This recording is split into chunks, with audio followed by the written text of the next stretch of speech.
Chapter 1090. Nanny Zheng came very quickly. After entering the door, she bowed to Xiao Wanru first. Nanny, take a look.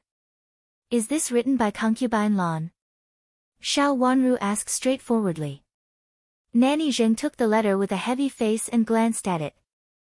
After seeing the handwriting on it and a small mark on the envelope clearly, she nodded and said, Your Highness, it is indeed written by concubine Lan.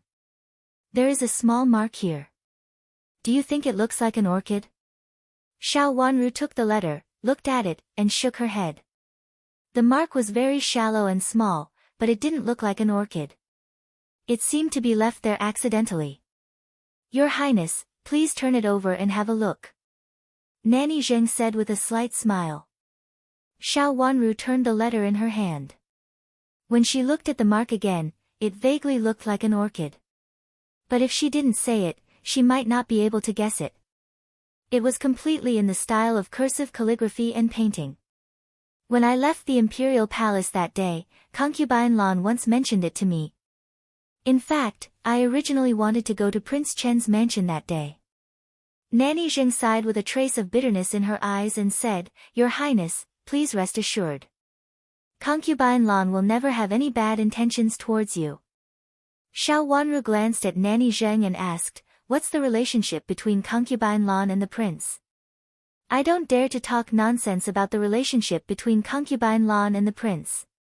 Nanny Zheng lowered her head. Seeing her reaction, Xiao Wanru knew that she would definitely not say it, so she didn't force her. She opened the letter and read it. The more she read, the more serious her face became. The letter described what had happened in the imperial palace yesterday. The empress was reprimanded by the emperor in the imperial study, and concubine De was summoned to the imperial palace by the empress dowager. Many people in the imperial palace were guessing what Xiao Wanru had said to the empress dowager after entering the imperial palace. Was it a coincidence or the empress dowager had specially summoned her? Before her, Marquis Qinzhen met the empress dowager and was scolded. The empress dowager was so angry that she even beat him. After Marquis Qinzhen, Xiao Wanru was summoned, followed by the emperor, and finally concubine De. Among these people, Xiao Wanru was the only one who seemed to be incompatible with the whole situation. She seemed to be an outsider who accidentally got involved in the game, but also seemed to be the most important part of the whole thing. Concubine Lan warned Xiao Wanru that she couldn't stand out at this moment. She should keep a low profile and avoid any trouble. Chu Luchen was not in the capital city, so she needed to be more careful. She also told Chu Luchen that it was impossible for him to arrive in the capital city on the day of the Empress Dowager's birthday. Xiao Wanru read the letter in her hand twice and then slowly put it down with a frown. These words were not groundless. Your Highness, did concubine Lan say anything important? Seeing her put down the letter, Nanny Zheng said anxiously, Did something serious happen? Otherwise, concubine Lan would not have contacted you at this time. Xiao Wanru glanced at Nanny Zheng in surprise, but she didn't ask for the reason. She nodded and said, She told me what happened in the palace yesterday.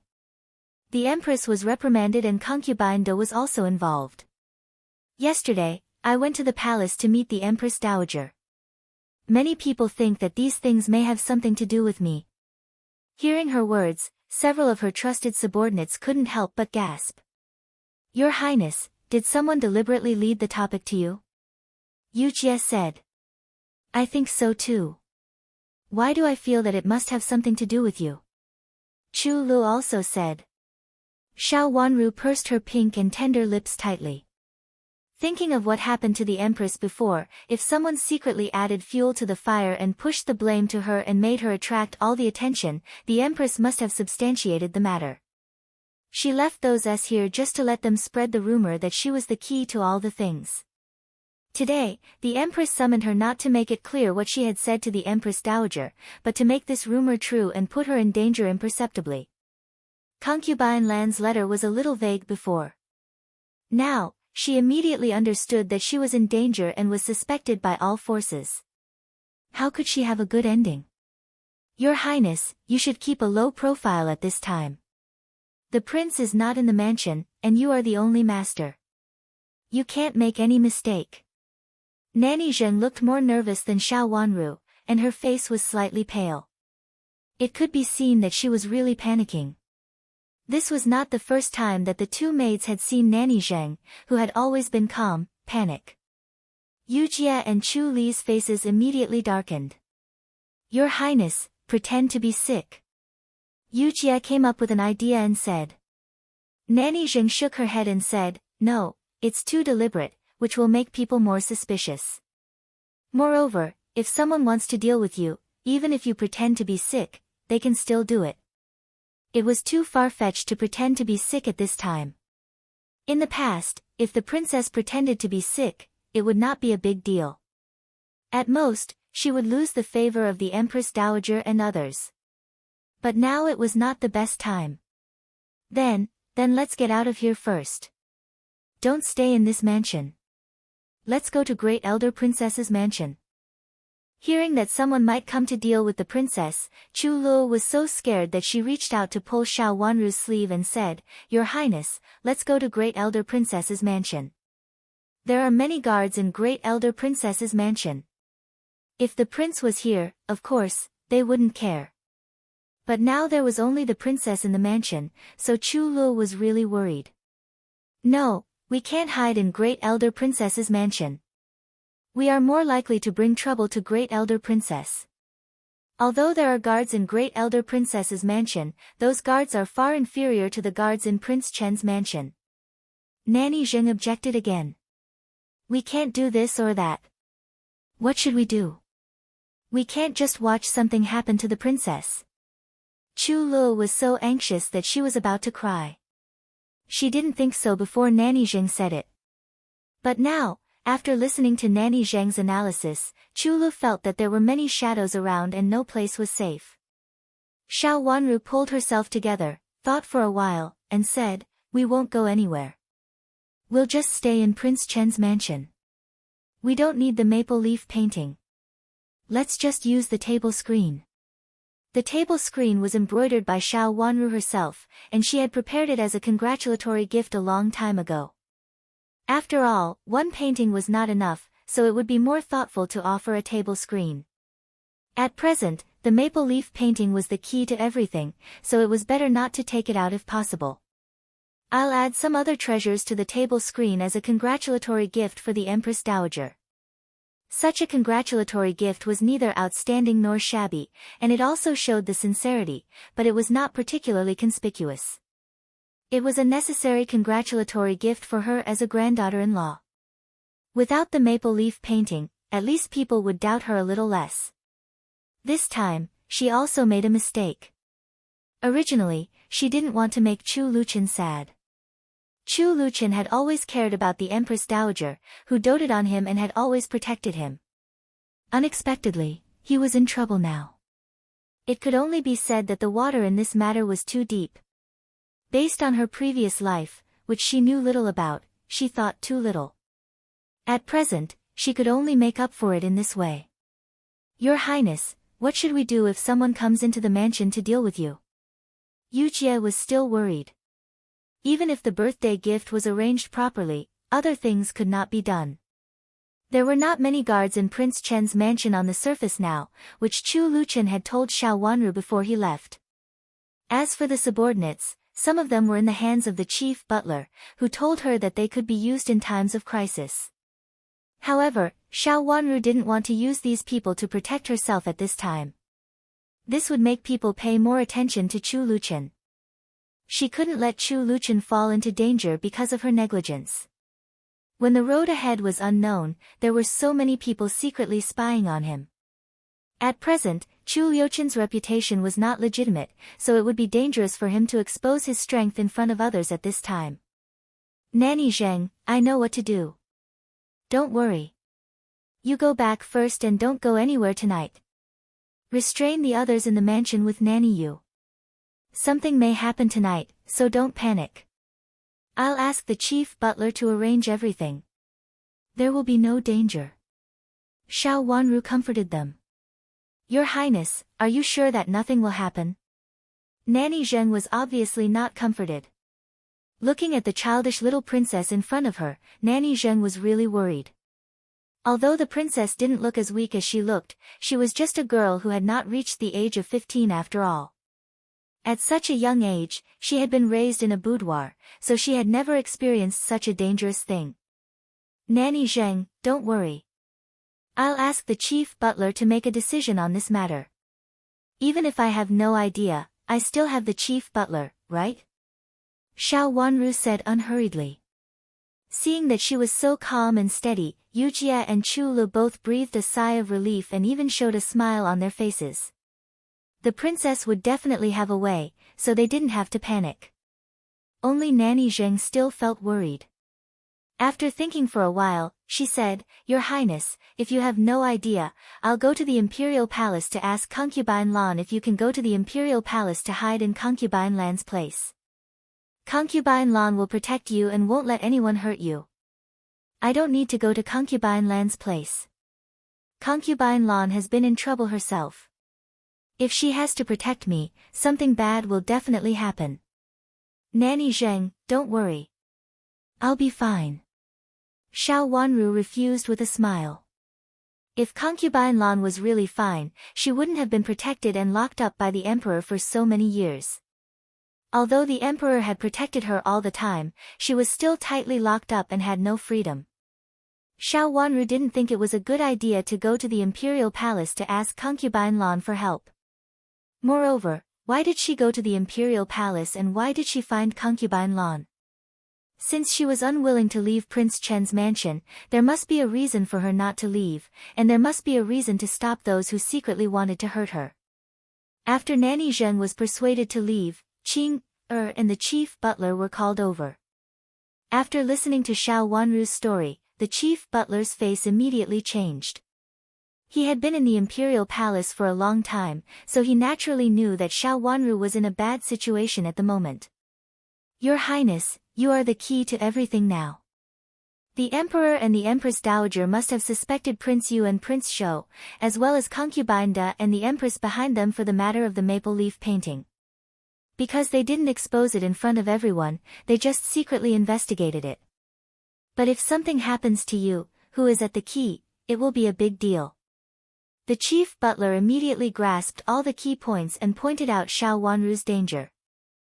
Chapter 1091. The mastermind behind this incident had yet to surface. The people in the imperial palace guessed that it was the Empress and Concubine Da, but maybe it was not. Someone deliberately stirred up trouble, made the imperial court and the imperial palace into chaos, and even forced the emperor to take action against his son. The maple leaf painting was the main plot before, but now Xiao Wanru was the key. Xiao Wanru knew that if nothing happened to her, this matter would be investigated slowly and secretly. Even if others had doubts, they would not know the truth of the matter. Marquis Qing'an's mansion would not say it, the Empress Dowager and the Emperor would not say it, and of course, she would not say it. But if something happened to her, this matter could not be suppressed even if she wanted to. It would inevitably cause the entire imperial court and even the whole situation to change dramatically. It might even cause chaos in the imperial court and other forces to suddenly rise. In the last life, it happened on the birthday of the Empress Dowager, and then it ended with Prince Zhou usurping the throne. After Prince Zhou's death, this matter seemed to have disappeared on the surface. Xiao Wanru did not know what else had happened during this period. At present, it seemed that this matter was more than that, and she accidentally got into the center of the storm. Chief Butler, since it has come to this, I have an idea. What do you think? The pedestrians on the horses were in a hurry. A group of people galloped on the official road. They were all dressed in black clothes. At first glance, it was obvious that they were not ordinary people. The pedestrians on both sides stepped aside. Suddenly, the person in front reined in the galloping horse and stopped. All the galloping horses behind him also reined in an instant, and their movements were synchronized. The group of people temporarily rested in a pavilion by the roadside, and the accompanying people surrounded the pavilion to prevent outsiders from approaching. Chu Luqian was covered with a large black cloak and a veil to block the dust on his face, revealing a pair of beautiful eyes. He was not as gentle and handsome as he used to be, but more fierce and murderous. He sat down on the stone bench in the pavilion. A carrier pigeon fell from the sky and landed in the hands of a guard beside him. The guard skillfully took out a rolled letter from under the feathers of the carrier pigeon and respectfully presented it to Chu Luchen. After taking it and reading it, Chu Luchen closed his eyes slightly with cold eyes and ordered to prepare the brush and ink. Yes. The guard hurriedly prepared the brush and ink. Chu Luchen stood up, held the brush and thought for a while, and immediately waved the brush. When he was done, he picked up the paper, looked at it, and nodded. When the ink was dry, the imperial bodyguard folded the paper and stuffed it back under the pigeon's wings. He threw the pigeon into the air and the pigeon spread its wings, disappearing into the horizon. How long will it take to get to the capital city? Chu Luchen sat down again and asked. We can arrive before the Empress Dowager's birthday. The leader of the guards said respectfully. They left the carriages behind and rushed to the capital because they wanted to be in time for the Empress Dowager's birthday. The carriage was still behind, accompanying the two princesses of the Su kingdom all the way to the capital city. The carriage in the front was Chu Liuchen's, but now it was empty. Only Xiao Xuanzi kept it in order not to let others see the flaw. Of course, he didn't care if the two princesses of the Su kingdom, Qin Huayong and Chu Qing, saw through him. He just wanted to prevent someone from secretly stopping him from returning to the capital city quickly. On the way to the capital, there were always some accidents. It was clear that someone was deliberately trying to stop him. Since that was the case, he abandoned the carriage and galloped towards the capital. Master, is there an accident in the capital city? The leader of the guards, An Cheng, asked. He was an orphan who was picked up by Chu Luchen from the pile of corpses when he was a child. Those who came later followed Chu Luchen and were loyal to him. There was indeed an accident in the capital city. This was a carrier pigeon sent by the chief butler. Only the chief butler knew that he was going to the capital city. Even Xiao Wanru didn't tell him clearly, for fear that someone would target her. It was best not to know. Unexpectedly, even so, there were still people who wanted to take advantage of her. Chu Liuchen's eyes were cold and ruthless. Since someone wanted to target her, don't blame him for stirring up the situation in the capital city. Didn't they want him to go to the capital city quickly? He would stir up the situation first. There is no major accident. Continue to march faster and return to the capital city as soon as possible. Chu Luchen narrowed his eyes slightly with an evil and cold smile. Master, how are you feeling? And Cheng was worried about his health and asked in a low voice. Although the prince was in good health now, those who had been following him for a long time would still worry about him. The prince, who had been holding a medicine pot for so many years, had he really recovered? I am in good health now. Chu Luchen said lightly. He stood up gracefully and strode to the horse outside the pavilion. He took the reins from a guard and jumped on the horse. A group of guards behind him also got on the horse. With a flick of the whip, the horse galloped forward. And Cheng was on the first horse next to Chu Luchen. He looked at Prince Chen on the horse in front of him worriedly and sighed secretly in his heart. Xiao Xuanzi was right. His master wanted to protect the princess regardless of his own health. He thought more highly of the princess in his heart. Even if he had always been strong, he couldn't bear such a long journey, not to mention that the prince had always been in such a sick and weak body. Even if he recovered now, his body was similar to that of an ordinary person. He gestured to a guard beside him. The guard nodded and galloped out of the line to find a place to rest. After finding a suitable place, he had to let the prince have a good rest. And Cheng took a few steps back and lowered his voice to Qi Ju on a horse beside him. Dr. Qi, my body. Qi Ju was so tired by the rapid march that he didn't even want to speak. He waved his hand impatiently and gasped for breath. Don't ask me. I'm dying of exhaustion. My body is definitely better than mine. But if we keep marching like this, no matter how good a person is, he can't bear it. You'd better persuade me to rest early. Qi Ju felt that he had suffered a great loss. Originally, it was very good for him to follow behind the carriage and stop from time to time. But why did they abandon the carriage and march hurriedly with him? He was just a doctor, not an imperial bodyguard. Why did he ask him to follow them? In fact, it didn't matter much whether he was a doctor or not. That's good. Take care, Dr. Qi. Hearing that his master was in good health, Cheng calmed down. Looking at Dr. Qi's weak look, he teased him and said, Dr. Qi, you'd better practice your body more. If you stay like this, I'm afraid that you can't even marry a wife. Hey, how can you say that? Qi Ju was unhappy. He wiped the sweat on his face and said angrily. He hated talking about marrying a wife the most. Take care, Dr. Qi. I still have to see my master. Cheng left with a laugh. Chu Luchen covered his tracks and rushed all the way to the capital city, which was unexpected by everyone. At present, these people's focus was on Prince Chen's mansion. The chief butler received the news from the carrier pigeon in the evening. After sitting in the room for a while, he specially went to find Xiao Wanru. After the discussion between the two, the chief butler returned to the front yard again. Usually, the affairs of Prince Chen's mansion were handled by the chief butler in the front yard. Every day, the chief butler would handle the affairs very late, especially when Chu Luchen was not in the mansion. Otherwise, he could let Xiao Xuanzi handle some affairs, because Xiao Xuanzi was the successor that the chief butler prepared for himself. The night gradually grew darker. At this time, it was almost late spring. The weather was getting hotter and the night was getting later. But even so, after the sun went down, the sky immediately darkened and gradually darkened. The light in Xiao Wanru's inner courtyard was still on, and she was not asleep.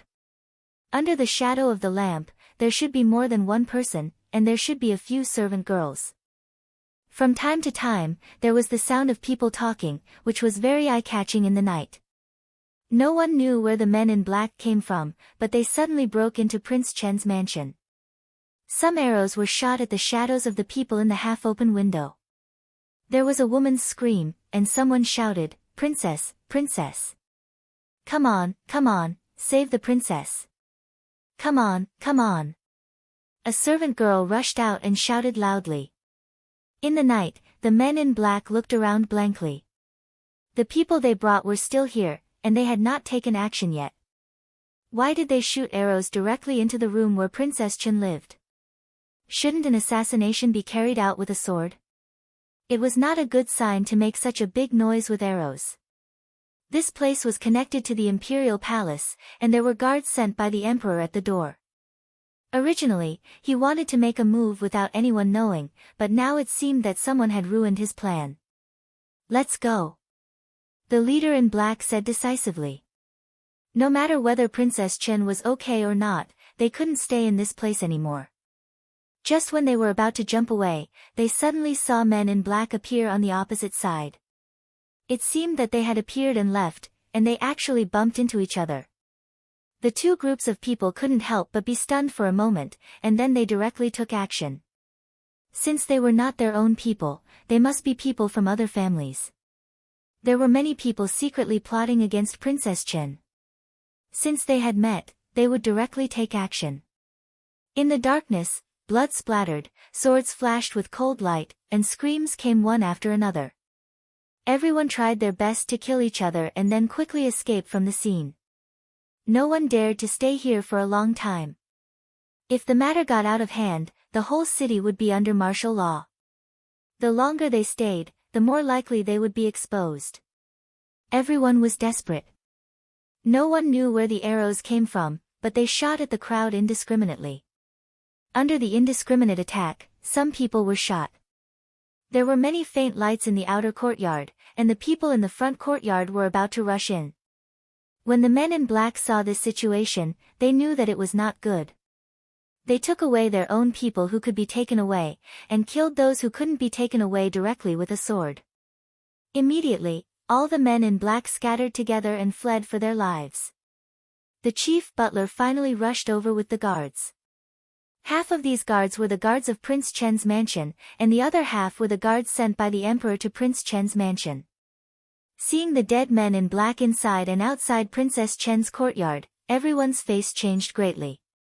The chief butler hurriedly went forward and knocked on the door of the courtyard, but no one opened the door. A guard jumped in from the top of the wall and opened the door. He saw a few servant girls and old maids in the courtyard, but their legs were weak and they couldn't even move. The women in the inner courtyard had never experienced such a thing. They were so scared that their faces turned pale and their legs were weak. They couldn't even open the courtyard door. The chief butler rushed into the main room. After a while, he said to the guard with a sullen face, "Quick, go and get the doctor here." At first glance, he knew that Princess Chen was in bad condition. Chapter 1092. Princess Chen is just a girl in the inner courtyard, but someone tried to kill her, and they even used crossbows. Who can tell me why the crossbows in the army appeared in Prince Chen's mansion? Did they want to kill Princess Chen or destroy Prince Chen's mansion? Princess Chen is just a weak girl. What did they do to you? In the high hall, the emperor threw several memorials at his hand down fiercely. Coincidentally, they landed beside Prince Yu and Prince Shou. These two princes stood in the front, and the memorials thrown down by the emperor happened to fall in front of them. One of them even hit Prince Yu's head. Prince Yu, who was hit, did not make a sound and did not even dare to reach out to touch it. He continued to stand still. Did the emperor deliberately throw the memorials on the two princes or accidentally? It was really inexplicable. What was even more inexplicable was that Prince Cheng also came to the court. Prince Cheng rarely came to the court. Why did he happen to come today? Was it really a coincidence or something else? Did they want to kill Princess Chen? Why did they want to kill Princess Chen? Many courtiers were at a loss. Not everyone was well informed, especially the news in the palace. Many courtiers did not know that Princess Chen was involved in the previous matter. At the moment, they were also at a loss and did not know why they wanted to kill Princess Chen. She was just a princess, and she was Prince Chen's princess. Now that Prince Chen was not in the mansion, why did someone want to kill Princess Chen? Could it be that these princes had any intention? If it was to deal with Prince Chen, they could think it through. But it was really a big fuss to deal with a harmless Princess Chen in the inner courtyard. Especially now it was said that the military crossbows were used. This kind of crossbows could not be collected by the common people. Anyone who collected it would be a big crime. But now it meant that they not only collected it but also used such powerful crossbows, which was really beyond everyone's expectation. Were they planning to rebel? The courtiers were very flustered. From time to time, they looked at the two princes, Prince Yu and Prince Shou, and some people looked at Prince Cheng. In fact, Prince Cheng was also very suspicious, wasn't he? Using so many powerful weapons was not something that an ordinary person could do. It didn't matter if everyone couldn't figure out the meaning of wanting to kill Princess Chen, but one thing was certain, it must be the royal family who did it. At present, these three people were indeed the most suspicious. Of course, Prince Xian, who was not in the court, was also suspicious. It was just that his suspicions couldn't be compared to the few who were currently in court. Tell me, why did you kill Princess Chen? If Prince Chen was here, would it be Prince Chen who had an accident last night? The emperor pointed at his sons and even his brother. He was so angry that he flew into a rage. After what happened last night, someone immediately reported it to the emperor. It was said that something happened in Prince Chen's mansion and Princess Chen was injured. Although she was in the room at that time and happened to lower her head to avoid being stabbed, she was still injured. In a panic, someone rushed in and stabbed her with a sword. At this time, no one knew whether she was dead or alive. Thinking of this, the emperor trembled with anger. I'm not dead yet, but all of you can't help it. Even Prince Chen's mansion can't tolerate you. Who else can it tolerate? Do you want to kill all the other royal children after I die? The emperor slapped the table hard and said angrily. Chu Luyue and Chu Liuzhou couldn't stand it anymore and knelt down with a plop. Prince Cheng looked at his two nephews and then looked at his furious brother. He had no choice but to kneel down. I beg Mohu to plead for leniency for my 2 sons. His Majesty wants to keep them under surveillance. When the Empress pleaded for mercy, she deliberately included Chu Luiyue. The news of the former emperor's anger had spread to the imperial harem. This time, the Empress and concubine united and stood together to plead for the 2 princes wholeheartedly. Empress Dowager, Prince Yu has been a sensible and kind boy since he was a child. How dare he do such a thing? Although he looks a little cold, it's because there are too many women around him. In fact, he is very gentle in heart. Please investigate this matter, Empress Dowager. Don't let the emperor misunderstand the 2 princes. Concubine choked with sobs. Compared with the empress who was occasionally strong, concubine looked much softer. She was the biological mother of the emperor's first son, so she was naturally different from other S. Later, she became the head of the 4S, so she was also very dignified in front of the Empress Dowager. At this time, she knelt on the ground and cried so hard that she couldn't stand up straight. Mother, Prince Zhou and Prince Yu are really innocent. Please save them. Don't let them be involved in these things. Princess Chen is fine now. I heard that she has been much better. The Empress said while wiping her tears. Empress Dowager. Concubine cried. All right, that's enough. The Empress Dowager slapped the table heavily with her hand and glanced gloomily at the Empress and concubine. What happened last night was so unexpected that the Empress Dowager still couldn't believe it. In order to deal with Xiao Wanru, they used such a powerful weapon. Did they really want to rebel? Who had such a powerful crossbow in their hands? It was a killing weapon several times more powerful than arrows. Thinking that Princess Chen almost had an accident last night, the Empress Dowager still couldn't calm down until now. If something really happened to Xiao Wanru, what would happen to Chen He? Would he be unable to bear it and follow them all at once? These people didn't want to kill Princess Chen. It was obvious that they wanted to kill Prince Chen. Thinking of this, the Empress Dowager was furious. Concubine was pleasing to the eye at first, but now she didn't like her. She really didn't believe that this kind of thing had nothing to do with the princes. You can't tolerate Chen at all. His body is like this, but you can't tolerate him. Now it's Princess Chen. Will it be Prince Chen next time? The Empress Dowager pointed at the Empress and concubine and scolded angrily. Mother, I didn't. Empress Dowager, come on, ask the Empress and concubine to go back. Before the matter is settled, the 2 concubines should stay in their own palaces for the time being. The Empress Dowager thought for a moment and said, let concubine Ming take charge first, and find 2 older concubines to take charge. The Empress Dowager made a decision. Mother. The Empress cried. She had always been in charge of the harem. She didn't expect that her power would be taken away because of such a thing. How could she be reconciled? Leave, all of you. We'll talk about it after the matter is settled. The Empress Dowager said sternly. She had already made a decision in her heart. The Empress and concubine in the palace must be supervised, lest the 2 of them and the 2 grandsons outside the palace get into more trouble. Although concubine Ming was also suspected, compared with the 2 of them, concubine Ming was much less suspicious. It was best to let concubine Ming replace the Empress for the time being and exercise the responsibility of managing the harem. Chapter 1093. Xiao Wanru was really hurt on her arm. Of course, it was not hurt by others, but by herself. Mingqiu Nun was changing the dressing for her, and then she said, Princess, be careful.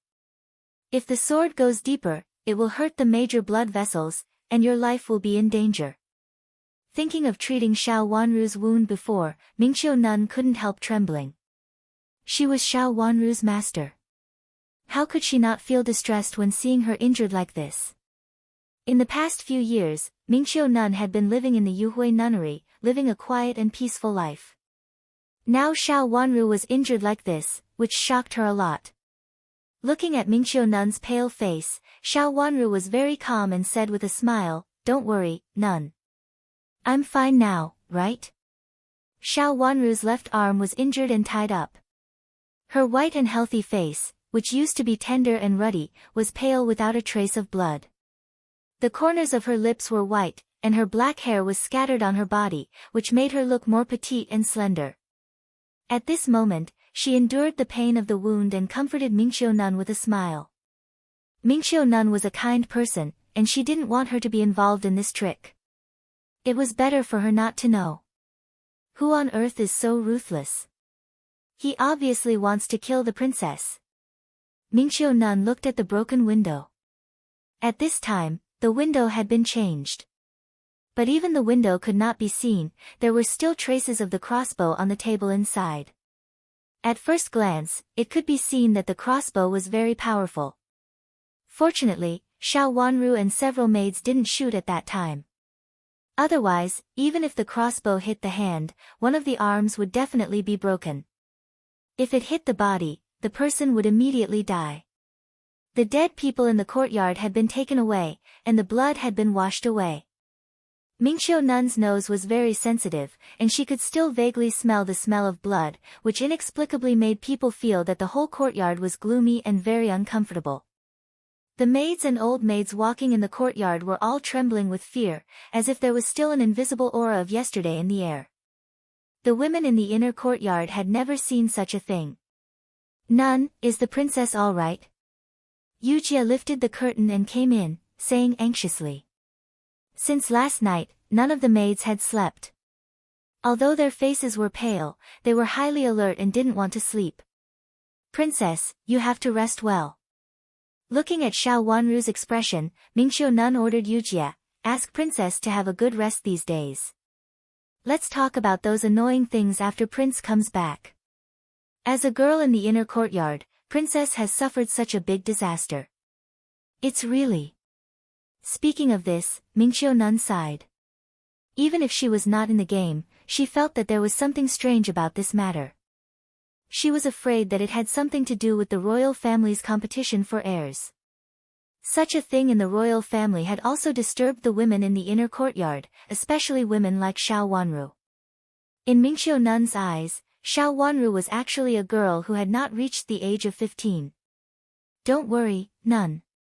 I will take good care of the princess." Yujia breathed a sigh of relief. She knew Mingxiu Nun's words, so she knew that it must be nothing serious. She turned to look at Xiao Wanru and saw the princess's pale face.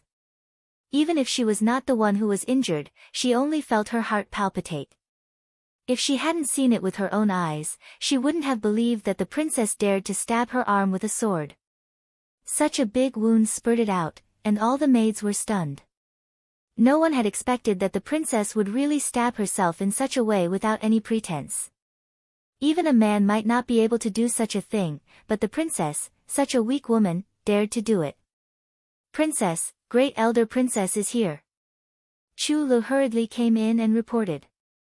"Yujia, please have a rest first."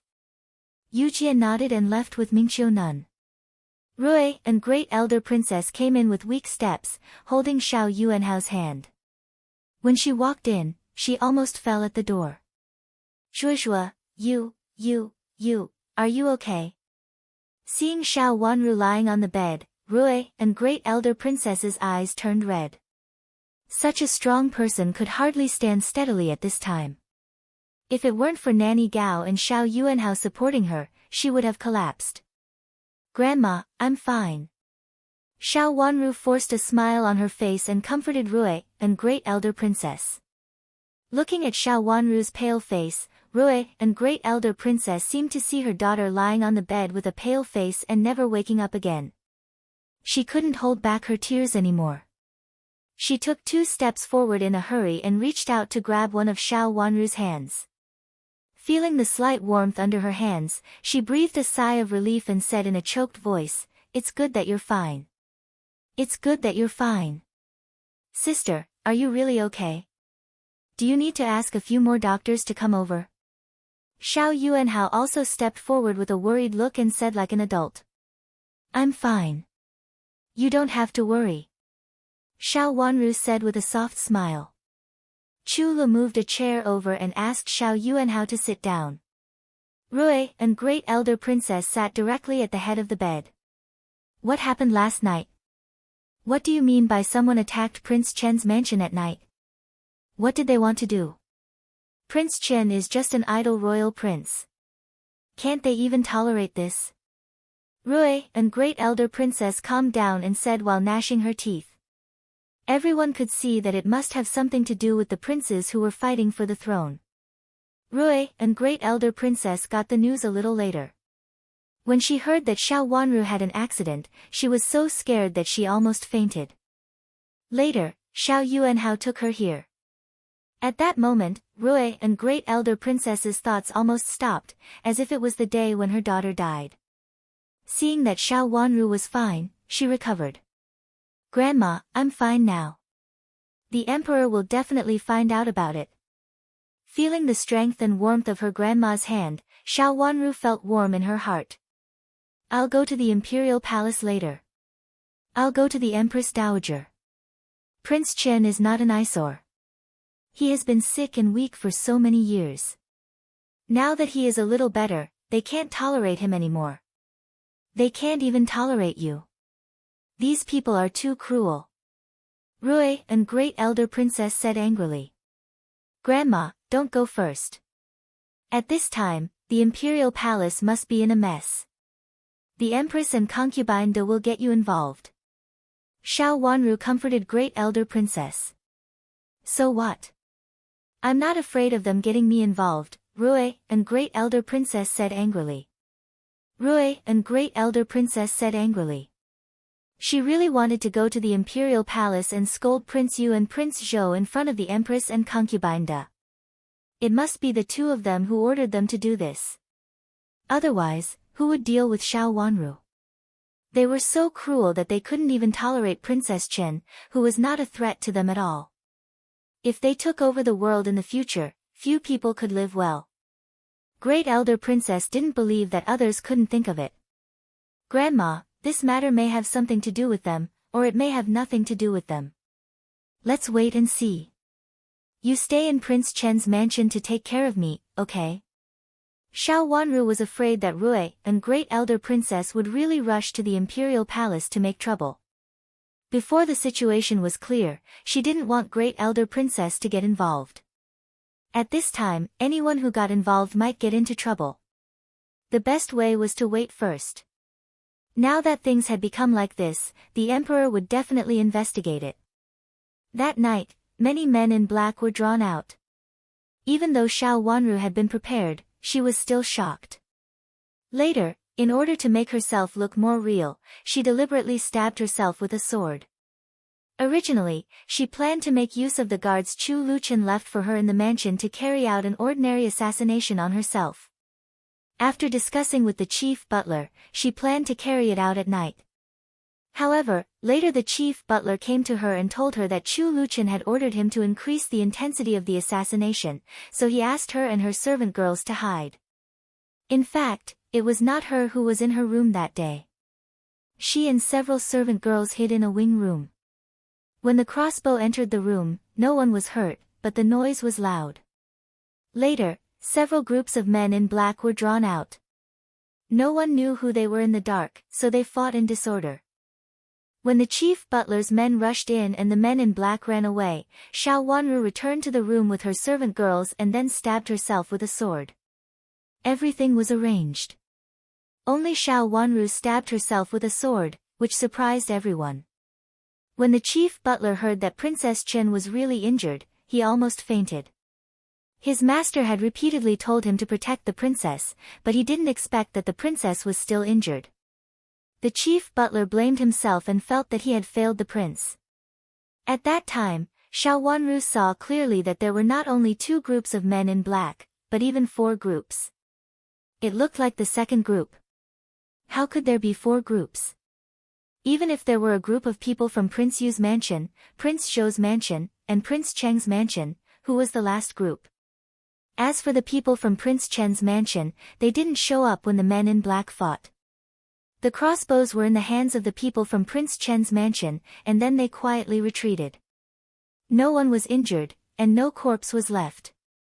After Xiao Wanru found that the fourth group of people appeared, she decisively stabbed herself with a sword. The matter was so complicated.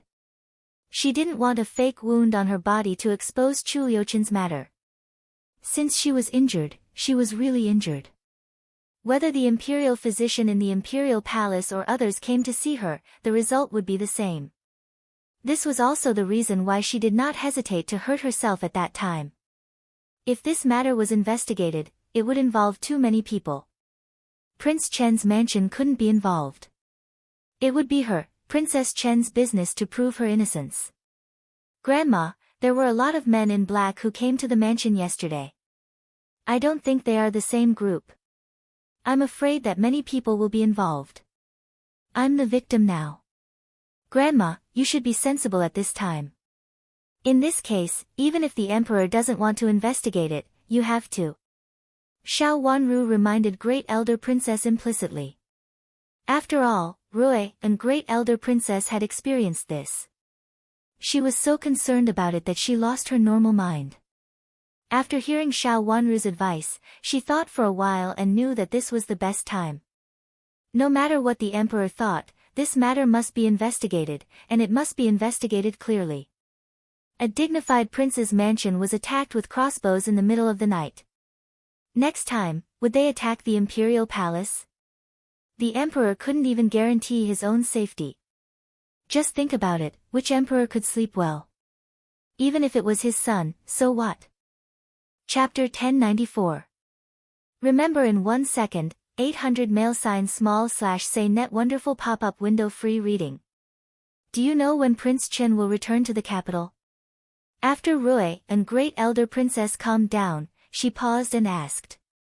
With a serious face, she said hesitantly, I heard from Ruiping that it seems unlikely that Prince Chen will come back before the Empress Dowager's birthday.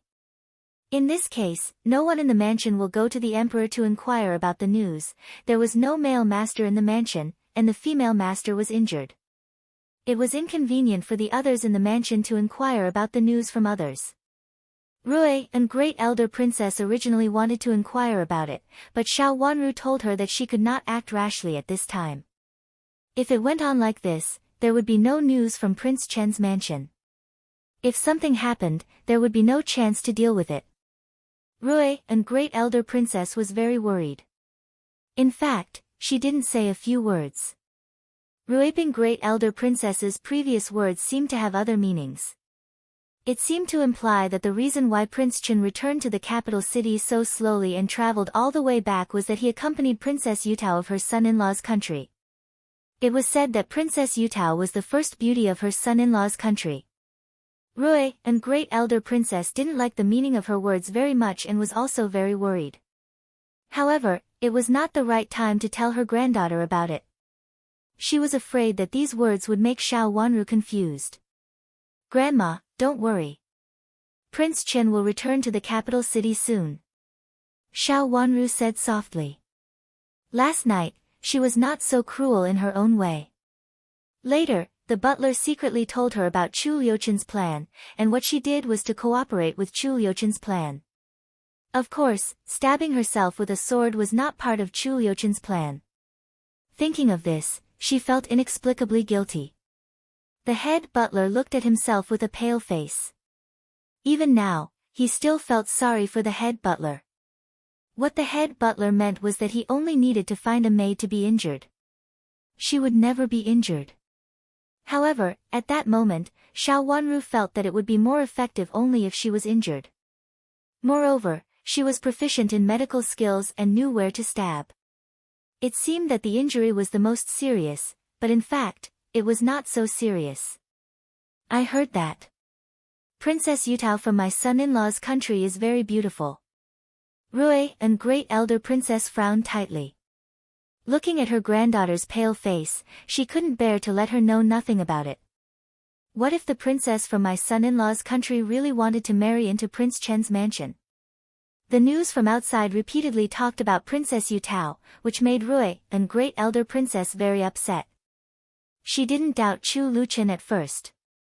3 years ago, Chu Luchen expressed his intention to marry Xiao Wanru and said that his health was not as bad as others said. If he took good care of himself, he would recover. He didn't recover before because he gave up on himself. Later, as Chu Luchen said, his health was getting better and better. Except that her complexion looked bad as usual, everything else was fine. Even the Empress Dowager said happily that it seemed that the root of the disease was gone. Now she just needed to continue to nurse herself. Rui and Great Elder Princess breathed a sigh of relief.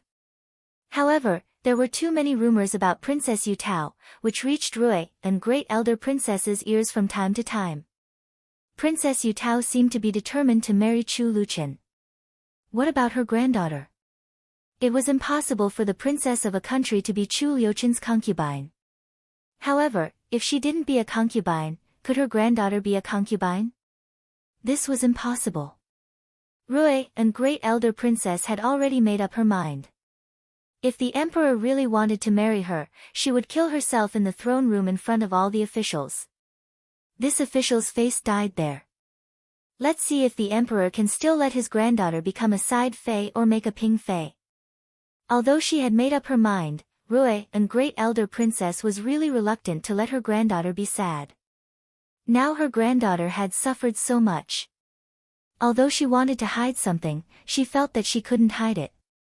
So she simply told her granddaughter first so that she could have a sense of security. Grandma, don't worry. It will be fine. As soon as Xiao Wanru heard Rui and Great Elder Princess's words, she knew what Great Elder Princess meant. She immediately comforted Rui and Great Elder Princess with a smile. Princess Yutao of the son-in-law country. Rui and Great Elder Princess felt that Xiao Wanru didn't understand. She coughed in a low voice and said, on the way back to the capital city with Prince Chen, it is possible that something happened. Although the son-in-law country is a small country, it is too remote and inconvenient for the army to march. In the eyes of the royal family, it was not a big deal to sacrifice the position of a prince concubine for the peace of the two countries to appease the princess of the son-in-law country. Rui and Great Elder Princess didn't think it was a big deal at first, but it was related to her only granddaughter, so she was very unwilling to give up. Grandma, don't worry. It will be fine. Even if Princess Yutao wants to marry him, Prince Chen will refuse her. The one who will marry into the capital city is not Princess Yutao, but Princess Yuyan, the second princess of the son-in-law country. Xiao Wanru comforted Rui and Great Elder Princess in a soft voice. She didn't want her grandma to worry about her. Seeing that Rui and Great Elder Princess wanted to say something but stopped on second thought, Xiao Wanru knew that someone came to talk about this kind of thing. Given her grandma's character, she believed it. It could be seen that it had been said many times. The one who will marry into the capital city is not Princess Yutao, but the second princess of the son-in-law country. Rui and Great Elder Princess was stunned and said in astonishment. She really hadn't heard of it. Yes, so don't worry. Princess Yuyan and Commandery Prince Qing have been in a relationship for a long time. Now she will marry Commandery Prince Qing in the capital city. Princess Yutao is just a gift and has nothing to do with Prince Chen. Xiao Wanru explained with a smile. That's great. Rui and Great Elder Princess was overjoyed. A heavy stone was lifted from her heart, and the smile on her face eased her face. Brother-in-law promised me that he would treat my sister well. Xiao Yuanhao didn't understand at first, but now he understood. He immediately said with dissatisfaction, Grandma, brother-in-law promised me on the day my sister got married. If brother-in-law dares to marry the princess of the son-in-law country again, I will not spare him. Hearing Xiao Yuanhao's childish words, Rui and Great Elder Princess and Xiao Wanru both laughed. Grandma, who told you that Princess Yutao of the son-in-law country was going to marry Prince Chen? After laughing, Xiao Wanru asked. When Ruiping brought Yuan and here, he always talked about it, and Madame Zhang of Prime Minister occasionally brought her daughter here and talked about it. Rui and Great Elder Princess said. Madame Zhang of Prime Minister and Zhang Qilan. Xiao Wanru was slightly stunned. Yes, Ruiping and Yuan and were the most obvious ones. As for Madame Zhang of Prime Minister and Miss Zhang, they only mentioned it once. They met by chance when Ruiping was with them. Rui and Great Elder Princess thought for a while and nodded. Madame Zhang of Prime Minister has a good relationship with you, Grandma? Xiao Wanru was curious. She hadn't heard Zhang Qilan mention it before. It's not very good. We've been in contact with each other occasionally in the past, but not often. Now Prince Yu comes here occasionally, and the people of Zhang's mansion also come here a few times. Rui and Great Elder Princess said. Chu Luiyue was good at making superficial appearances. For so many years, he would come to see Rui and Great Elder Princess, who was widowed at home from time to time. Zhang Qilan was the future princess of Prince Yu's mansion. It was essential for her to go to Great Elder Princess's mansion with Madame Zhang and make friends with the elders of Prince Yu. No one found it strange. However, Xiao Wanru just had a strange feeling. She couldn't explain it clearly. It was just an intuition, which made her feel uncomfortable. There were no elders in Prince Chen's mansion, and Princess Chen was ill, so Rui and Great Elder Princess lived in Prince Chen's mansion and took care of Xiao Wanru, who was injured, as an elder. Xiao Yuanhao also lived in Prince Chen's mansion. He invited the teacher who had taught before and temporarily lived in the guest room of Prince Chen's mansion. The courtyard, which had been attacked, was rearranged. Rui and Great Elder Princess was in charge, while Xiao Wanru quietly recuperated.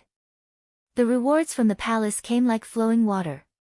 First, it was the Empress Dowager, then the Empress, Concubine Da, Concubine Ming, and even some other sent gifts to Prince Chen's mansion.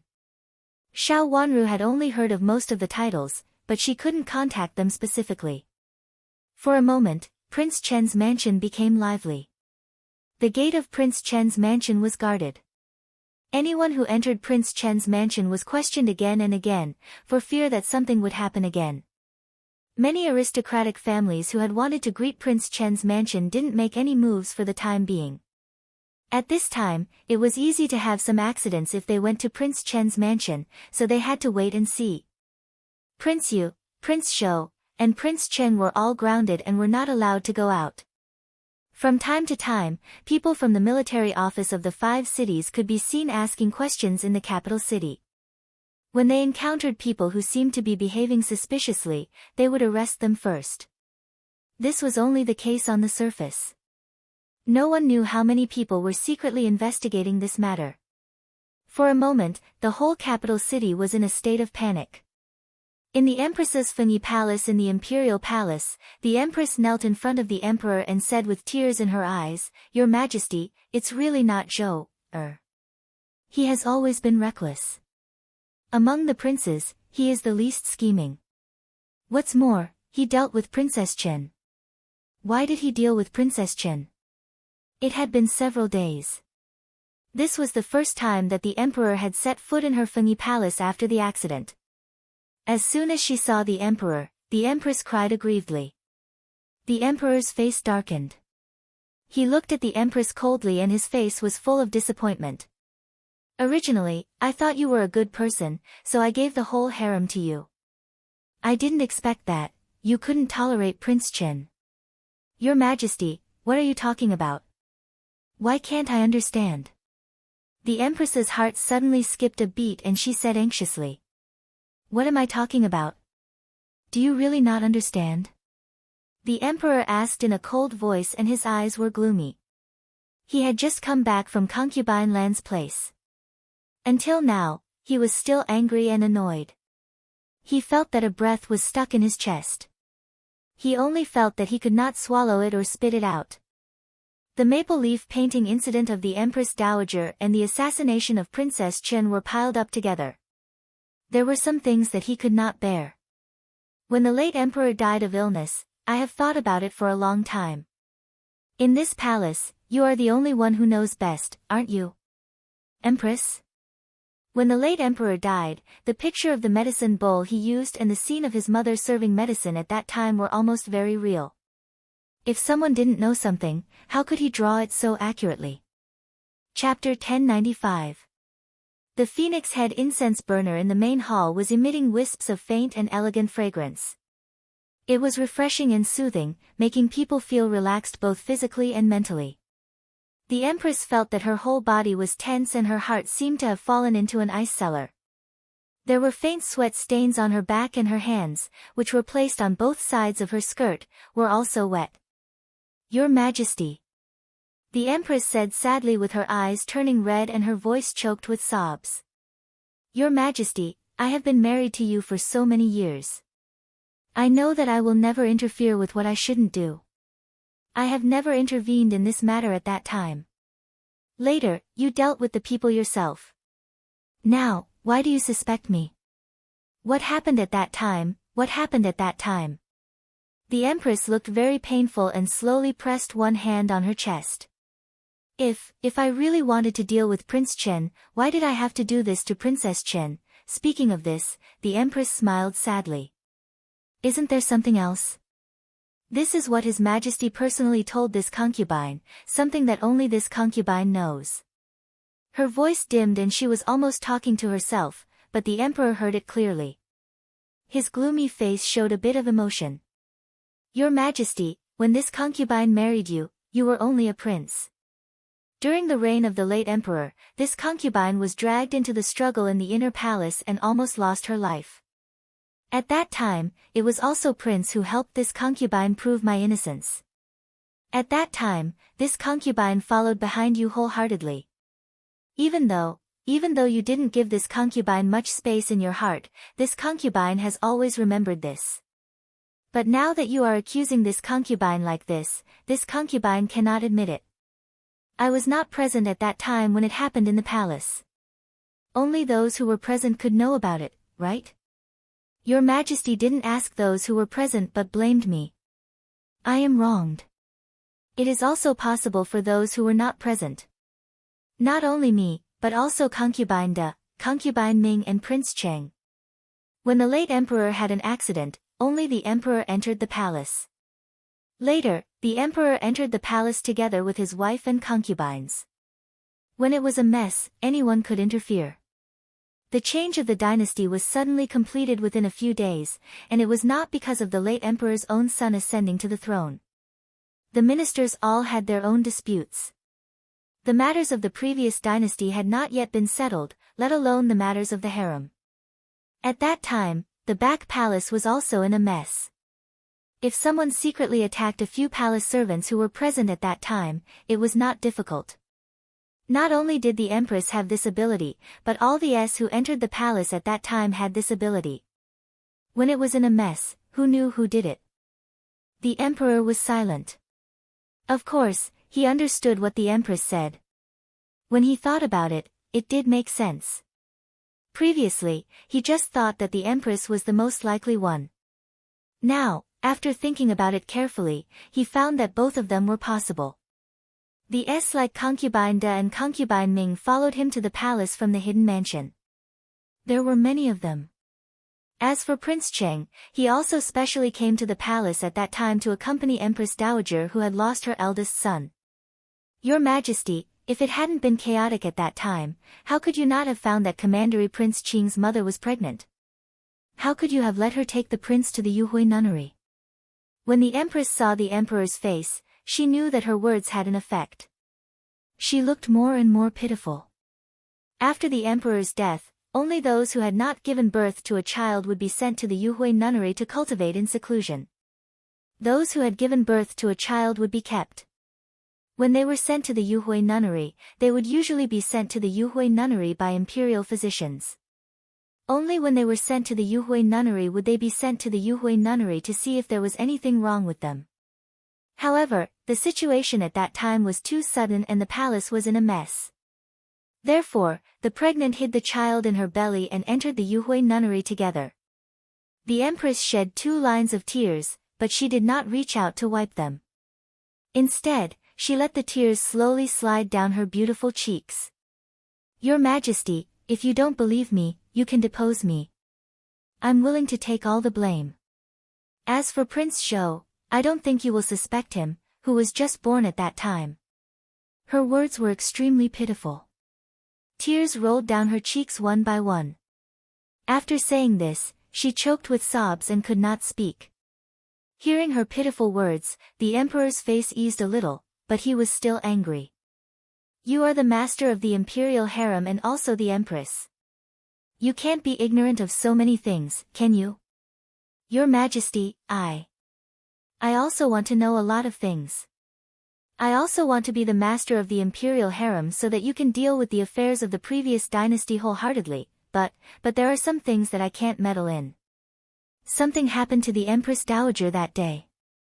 I want to ask Princess Chen to come and ask her about it. I have to find another reason, for fear that others will misunderstand Princess Chen. The Empress explained aggrievedly. As for the matter of summoning Xiao Wanru into the imperial palace that day, she spoke frankly and did not use other words to prevaricate. That kind of reason could only fool others, but it could not convince the emperor. With the emperor's temperament, it was best to speak frankly at this time. Your Majesty, there are so many things in the imperial harem. There are many things that you don't allow me to meddle in, so I won't meddle in. It's the same for the Empress Dowager and concubine Lan. I never dare to disobey your Majesty's orders. But sometimes I have to maintain the peace of the imperial harem, so I have to inquire about it from others. But isn't this my duty? Your Majesty, what should I do to make you feel at ease? Speaking of this, the Empress burst into tears. The Emperor fell silent and looked at the Empress with deep eyes, as if he wanted to see something from her face. However, seeing that she was aggrieved but tried her best to restrain herself, he sighed deeply in his heart. You really don't know anything? Your Majesty, if you don't believe me, you can summon Princess Chen and ask her to tell me if she said anything to me that day.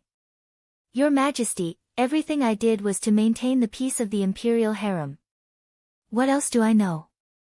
As for your Majesty's previous accusations, at that time, I was busy gathering the imperial harem and cleaning up the people in the imperial harem of the previous dynasty.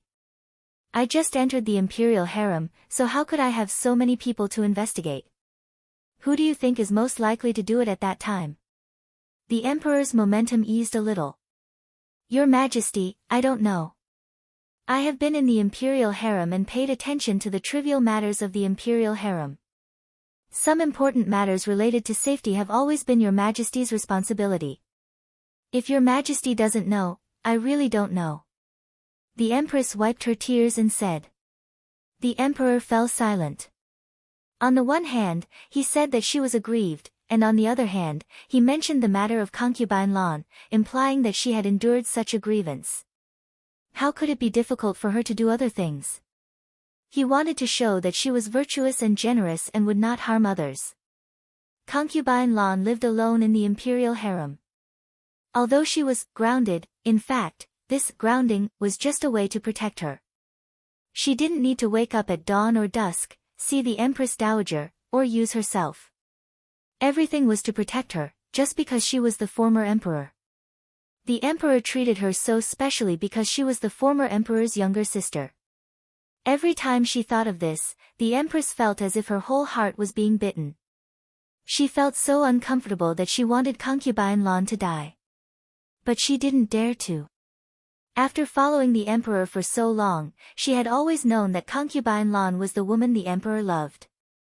However, because of her identity as the former emperor's younger sister, she was destined to be unable to get any high position. Moreover, she might be envied by other women in the imperial harem, so she was grounded.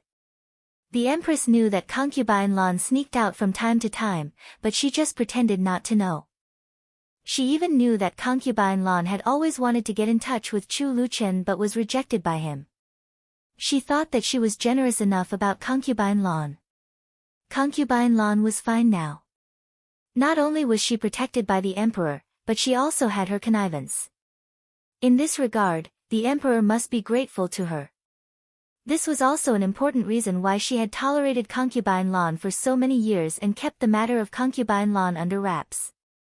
Although she and concubine Lan actually fought in private, at least on the surface, she was a fair and kind empress. Based on this, the emperor would be less suspicious of her. Get up. Have a good rest these days. I still have something to do. The emperor stood up and said with an unclear look.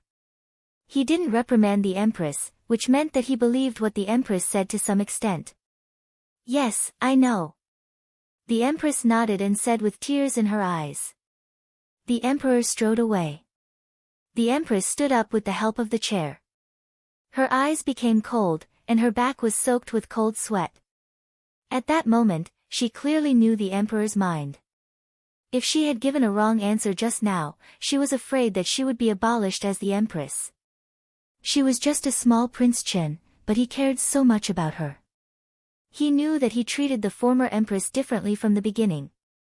Now he even wanted to protect the son of the former empress. The son of an unclean woman was just a sick child who was going to die. Did he really want to pass the throne to this bastard? How could she be reconciled? She was the empress and the ruler of the central palace. The former empress had long been dead, and even her bones had been rotten. Why should she compete with her? Even if concubine Lan was the younger sister of the former empress, so what? She was just a shadow of the former empress.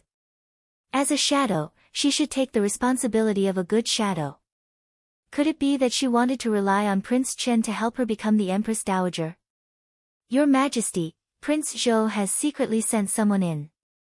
A nanny came in and reported carefully. Tell him not to act rashly. Do what he should do and don't do anything, the Empress ordered. Prince Zhou is worried about your health, so he specially sent a divine doctor here, the nanny said again. Who? A divine doctor? What are you doing? Is there a shortage of imperial physicians in the palace? The Empress was stunned for a moment and then reprimanded her. But this person has already come in. The nanny's face twitched. It was not that she didn't want to stop him, but that Prince Zhou sent him here with the news. Nonsense. Why do we need a divine doctor at this time? Send him out of the palace.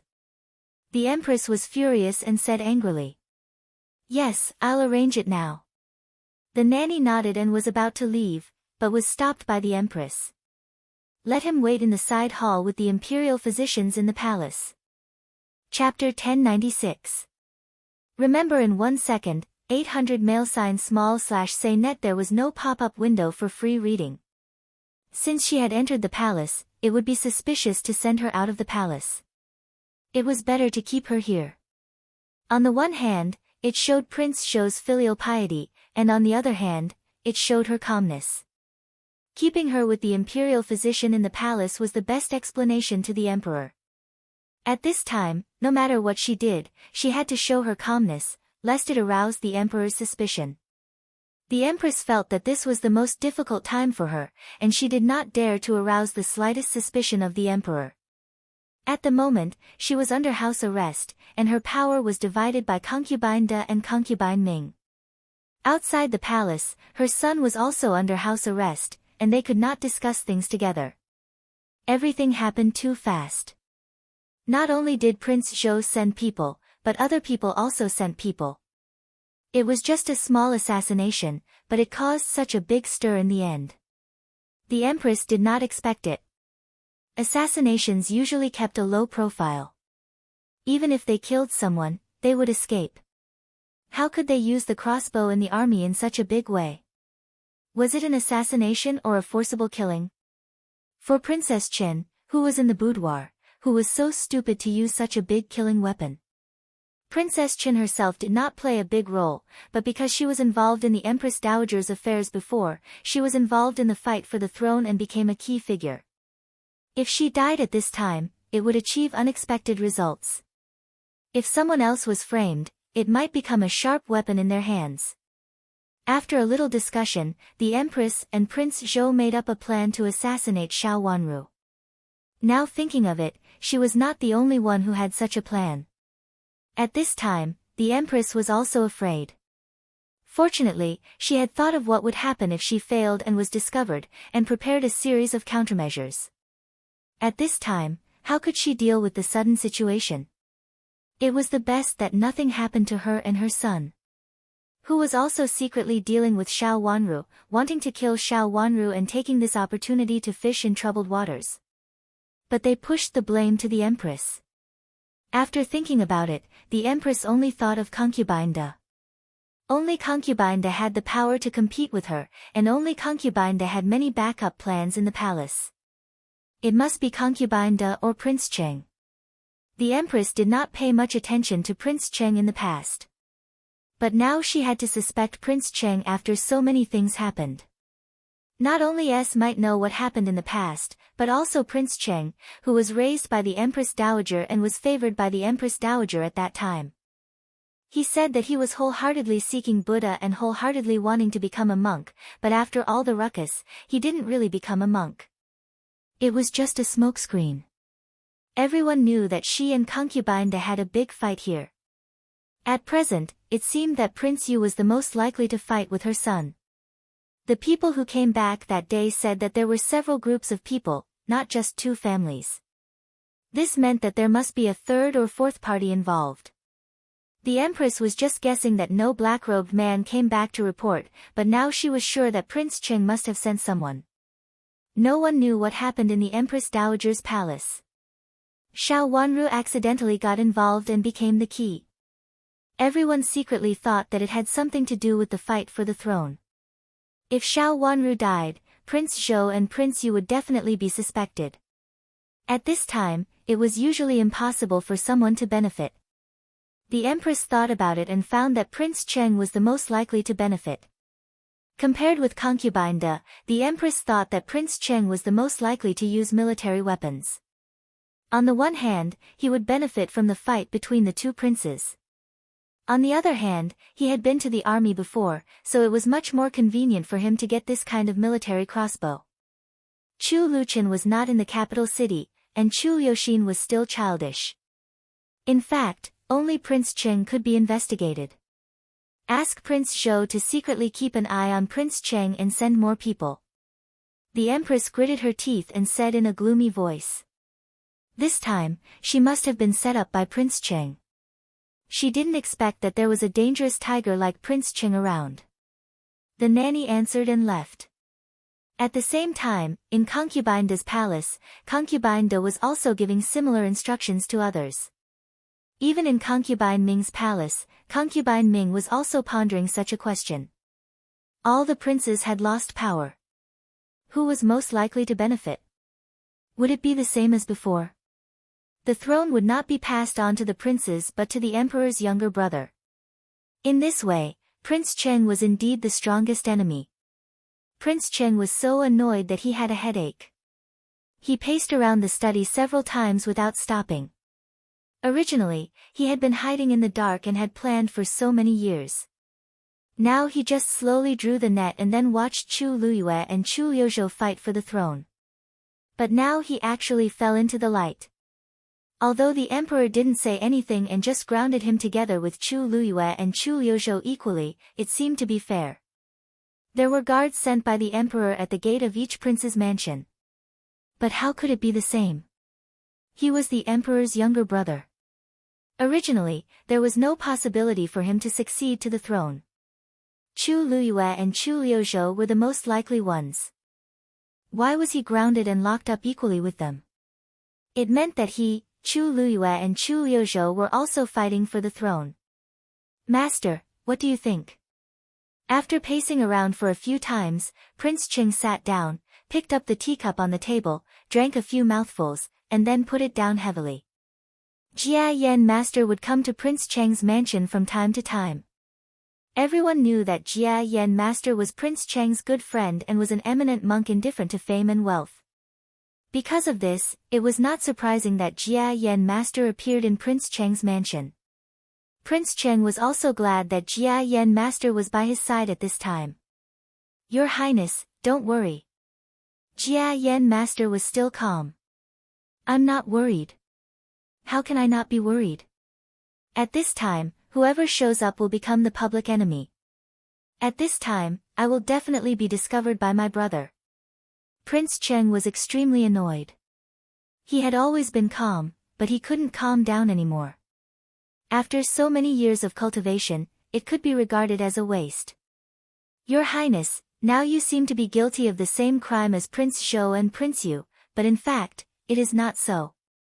The emperor has not found anything, so it is impossible to really punish you. It is also impossible to really punish Prince Zhou and Prince Yu. If these two are really punished, does the emperor really intend to pass the throne to Prince Chen or Prince Xian? Jia Yan Master raised his lips sarcastically. In his opinion, these two were very unsuitable. Needless to say, Prince Chen was not the emperor's biological son. Even his health was poor. How could he continue to be the emperor? As for Prince Xian, Jia Yan Master thought that he was just a child and could not bear such a big responsibility. The emperor would definitely consider Prince Zhou and Prince Yu, so these two could not be punished at the same time. It meant that Prince Cheng would also be safe. It was impossible not to punish both of his sons, but to punish his younger brother, who had little relationship with him. The emperor also had to convince the ministers. Chu Luqian may also inherit the throne. He is the eldest legitimate son of the former emperor. If he inherits the throne, it is also possible. He will get the support of many old ministers of the former emperor. He is even more justified than Chu Liuzhou. Prince Cheng said. He was not so optimistic. Even if Prince Chen is the most justified one, if the emperor passes the throne to him, he only needs to say one word. Even the things that happened in the past will not be said that the emperor killed the former emperor. But so what? After all, Prince Chen is not the emperor's biological son. It is impossible for the emperor to pass the throne to his nephew instead of his biological son. If Prince Chen really wants to inherit the throne, he will certainly not live long. With his poor health, he will die with a little movement. Jia Yan Master said disapprovingly. Prince Cheng became silent and also felt that it was reasonable. But suddenly he was annoyed and stood up. Who is so stupid to use the crossbow in the army to assassinate Princess Chen? Are they afraid that my brother won't know about it? Prince Cheng was speechless. Thinking of this, Prince Cheng felt very aggrieved. He thought about it for a long time, but he could not think of who was so stupid to make such a big noise. Everyone was in trouble and they were all grounded. His brother's words and behavior in the hall that day did not seem to be aimless. It was obvious that he had noticed something. After plotting for so long and fading away for so long, Prince Cheng was so angry that he wanted to vomit blood. He had been plotting for so long and had disappeared from the public sight for so long.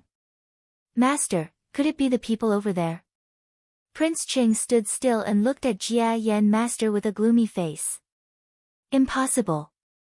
They would not be willing to make such a big noise. If they annoy your highness, they won't have a good ending. Jia Yan Master thought for a while, shook his head and denied it. Those people were even more unwilling to attract the attention of the emperor.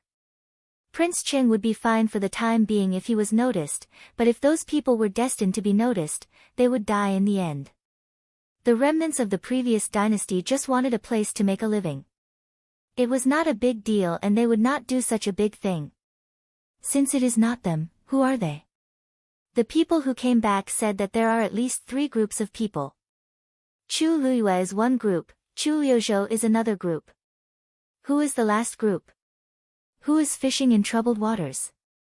Is it Chu Liuxin? Prince Cheng said to himself and also felt that it should not be that group of people. Prince Xian doesn't look like it. It is also possible that the people who came back are afraid of being punished by your highness, so they deliberately said more. It was so chaotic at that time, who could see clearly? Jia Yan Master felt that it was impossible and shook his head. Since it is impossible, who on earth are those people?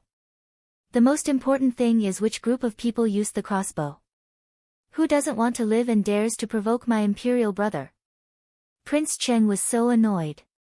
He walked around with his hands behind his back, but he really couldn't figure it out. He could only say angrily, they are so stupid and want to seize the throne. Both Prince Cheng and Chu Luiyue felt the same. Several groups of people who secretly took action guessed each other, but they really couldn't figure out who caused such a big trouble. At this time, the person who really plotted all this was rushing back to the capital city. No one could guess that all this was Chu Luqian taking advantage of the situation. But he didn't expect that Xiao Wanru would stab herself to prove her innocence. Chapter 1097. When Chu Luchen rushed to the capital city overnight, Xiao Wanru welcomed the imperial physician. The imperial physician came in with a female physician. After checking Xiao Wanru's pulse, the female physician came in and changed Xiao Wanru's dressing. After that, she left. Rui, and great elder princess, sat outside with a solemn face. The female physician came forward and bowed to her.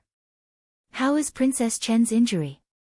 Rui, and great elder princess, said coldly with a nervous face.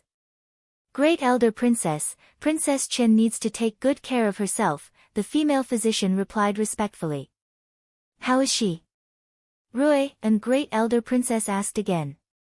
"Princess Chen is seriously injured." The female physician had to say that although she was mentally prepared, she was still shocked when she saw Princess Chen's appearance. Something bad almost happened. Fortunately, it was just a little bit. Thinking of the location of the injury, the female physician still had a lingering fear. The imperial palace was in a state of panic because of Princess Chen. If something really happened to her, no one knew how to clean up the mess in the imperial palace. Even so, everyone in the imperial palace felt insecure and was afraid that they would be found out accidentally. Even an imperial physician in the Imperial Institute of Medicine was implicated and had not returned after being taken away. At this time, everyone was cautious in their words and deeds, for fear that they would get killed accidentally. "How is the medicine now?" Rui, and great elder princess's face was very pale.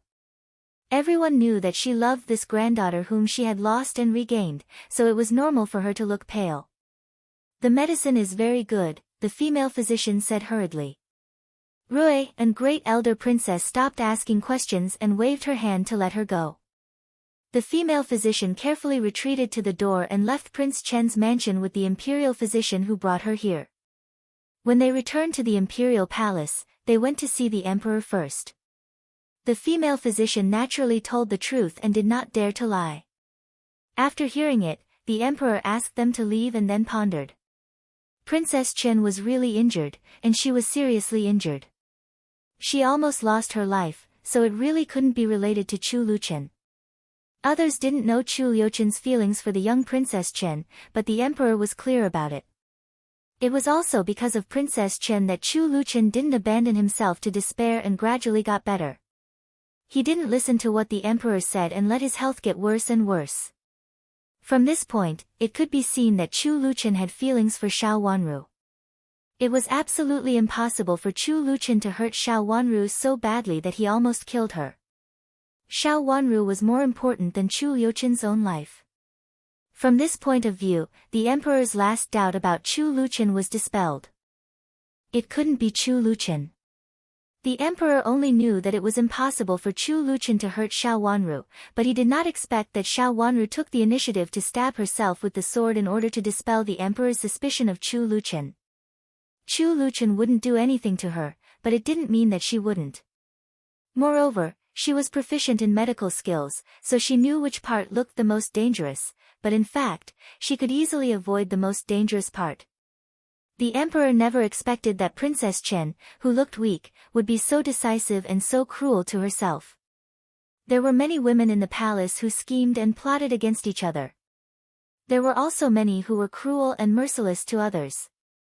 Some were so vicious that it made people's hair stand on end. However, that was only to others. How could they be so decisive and ruthless to themselves?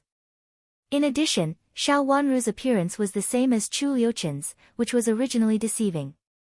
No one had thought that Xiao Wanru stabbed herself with the sword.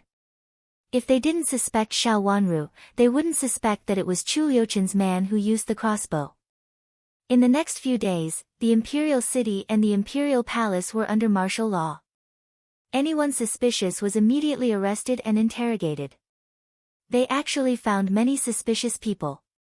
The Ministry of Justice sent the interrogation results to the emperor, who was so angry that he slapped the table hard and said, "The remnants of the former dynasty. They are still alive. Your Majesty, this matter has something to do with the remnants of the former dynasty." I heard that some of them lived near Prince Chen's mansion at that time and then disappeared. The minister of the Ministry of Justice reported. He sent people to arrest a lot of people. Most of them were kind, and only a few were very suspicious. However, it was not easy to pry their mouths open. Only one or two of them loosened their mouths and confessed something, but they didn't confess much. They were originally only responsible for a small part of the affairs, so they didn't know much. Search the entire capital city. If there is anyone related to the remnants of the former dynasty, execute their whole families, the emperor said with hatred. The former dynasty had been gone for so many years, but there were still remnants secretly stirring up trouble, and now they even dared to do it in his imperial palace. Your Majesty, I think this matter should be done by the remnants of the former dynasty. The purpose is to provoke your Majesty into not trusting the princes. The Empress Dowager's birthday is coming soon, and the princes should be released first. Prime Minister Wen suggested. Prime Minister Zhang looked at Prime Minister Wen, narrowed his eyes and thought for a while, nodded and seconded, Your Majesty, since Prince Yu and Prince Zhou are not suspicious, let's release them first. We can't keep them locked up on the Empress Dowager's birthday. Your Majesty, I will definitely find out about the remnants of the former dynasty. I will never let these remnants have a chance to stir up trouble again. The Minister of the Ministry of Justice promised. The Emperor was silent. After a while, he said, This matter has not been found out yet.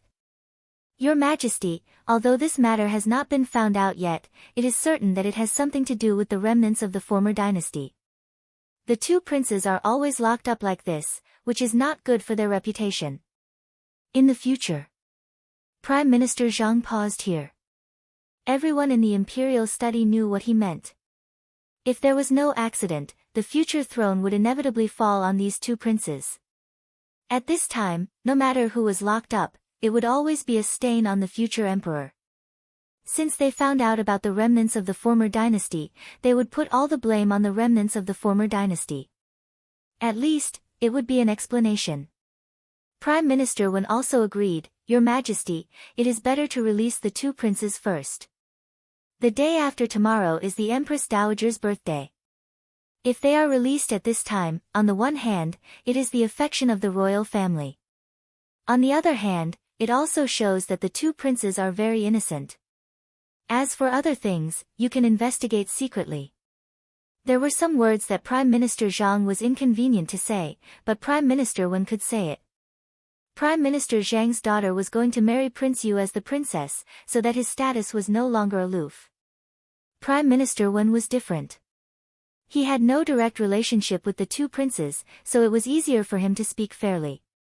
Seeing that they all said so, the emperor nodded, Let's release Prince Yu and Prince Zhou first. But even if they are released, they are not allowed to enter the palace and study more in the mansion. He intended to withdraw the guards at the gate of the two princes' mansions, but he did not intend to let them go outside. He wanted them to be supervised passively and consciously grounded, which looked good in the eyes of outsiders. The two prime ministers nodded and thought it was appropriate to deal with this matter in this way.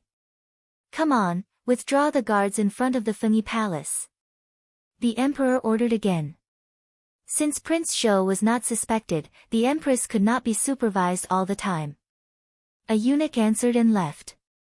Xiao Wanru's injury recovered quickly, and she was injured on her left arm. As long as she didn't move her left arm, she could be careful. However, she, who had lost too much blood, looked very pale, without a trace of blood. She leaned on the bed and asked a few maids to take out the table screen she had prepared. The maple leaf painting had been locked up early. This time, the birthday gift she had prepared for the Empress Dowager was this table screen. Yujia looked at the edge of the scarf in her hand, gestured, and turned back to ask, Your Highness, do you really want to hang such a scarf? No matter how she looked at it, this scarf was not suitable. The big and long scarf was originally very beautiful, but with this elegant table screen, it was not pleasing to the eye. Just use this one. Xiao Wanru nodded. She thought about it in the past 2 days and decided to use the scarf mentioned by Nanny Wei. Your Highness, you said that it was better to use the original inconspicuous one at this time, right? Why do you still use this one? I don't think it is good at first sight. Chu Lu also advised. I didn't want to stand out before because the situation at that time was not suitable. Now it is different. Even if my table screen is not suitable, the Empress Dowager will not be angry. If I send such a table screen to the Empress Dowager will definitely be suspicious. Xiao Wanru raised her long eyelashes and said with a soft smile. Why? Yujia asked in confusion and looked at the long tassel scarf in her hand. What do you think of such an inharmonious situation? Xiao Wanru asked with a smile. I think you did it on purpose, Your Highness. Chu Lu hesitated for a moment and said. It would be unreasonable if she did not do it on purpose to deliberately make a good table screen like this. I am still seriously injured now, Xiao Wanru said meaningfully. Yujie rolled her eyes and said, Your Highness, you are still sick, and the table screen you sent is so inharmonious. The Empress Dowager will definitely suspect that someone did something to it. Even if she didn't say it at that time, she will have an idea. Your Highness, do you want the Empress Dowager to investigate this matter? Chu Li's eyes lit up and she felt that she understood. Xiao Wanru shook her head and said, No. No. The two maids were stunned. Both Yujia and Chu Lu thought so. If it was not for this reason, why did they make such a scene? Your Highness, you are going back to the capital city soon. Even if you want to investigate this assassination, you can't. The Emperor will not allow you to investigate it, nor will he allow you to intervene in it. At most, he will let you listen to it. However, the matter of this table screen is different. Relatively speaking, there is no political reason. If you insist on intervening in it, the Emperor will definitely allow it. Chu Luqian was going back to the capital city. There was a gentle smile on his lips. Although he did not stay for long, she always inadvertently thought of him and hoped that he would return to the capital city as soon as possible. Thinking that she was going to see him soon, she couldn't help blushing, which appeared on her pale face, which was astonishingly gentle and beautiful. Of course, those who knew that the sword wound was made by herself would not think like this. The two maids thought so. Of course, the princess's gentleness was just an illusion seen by others.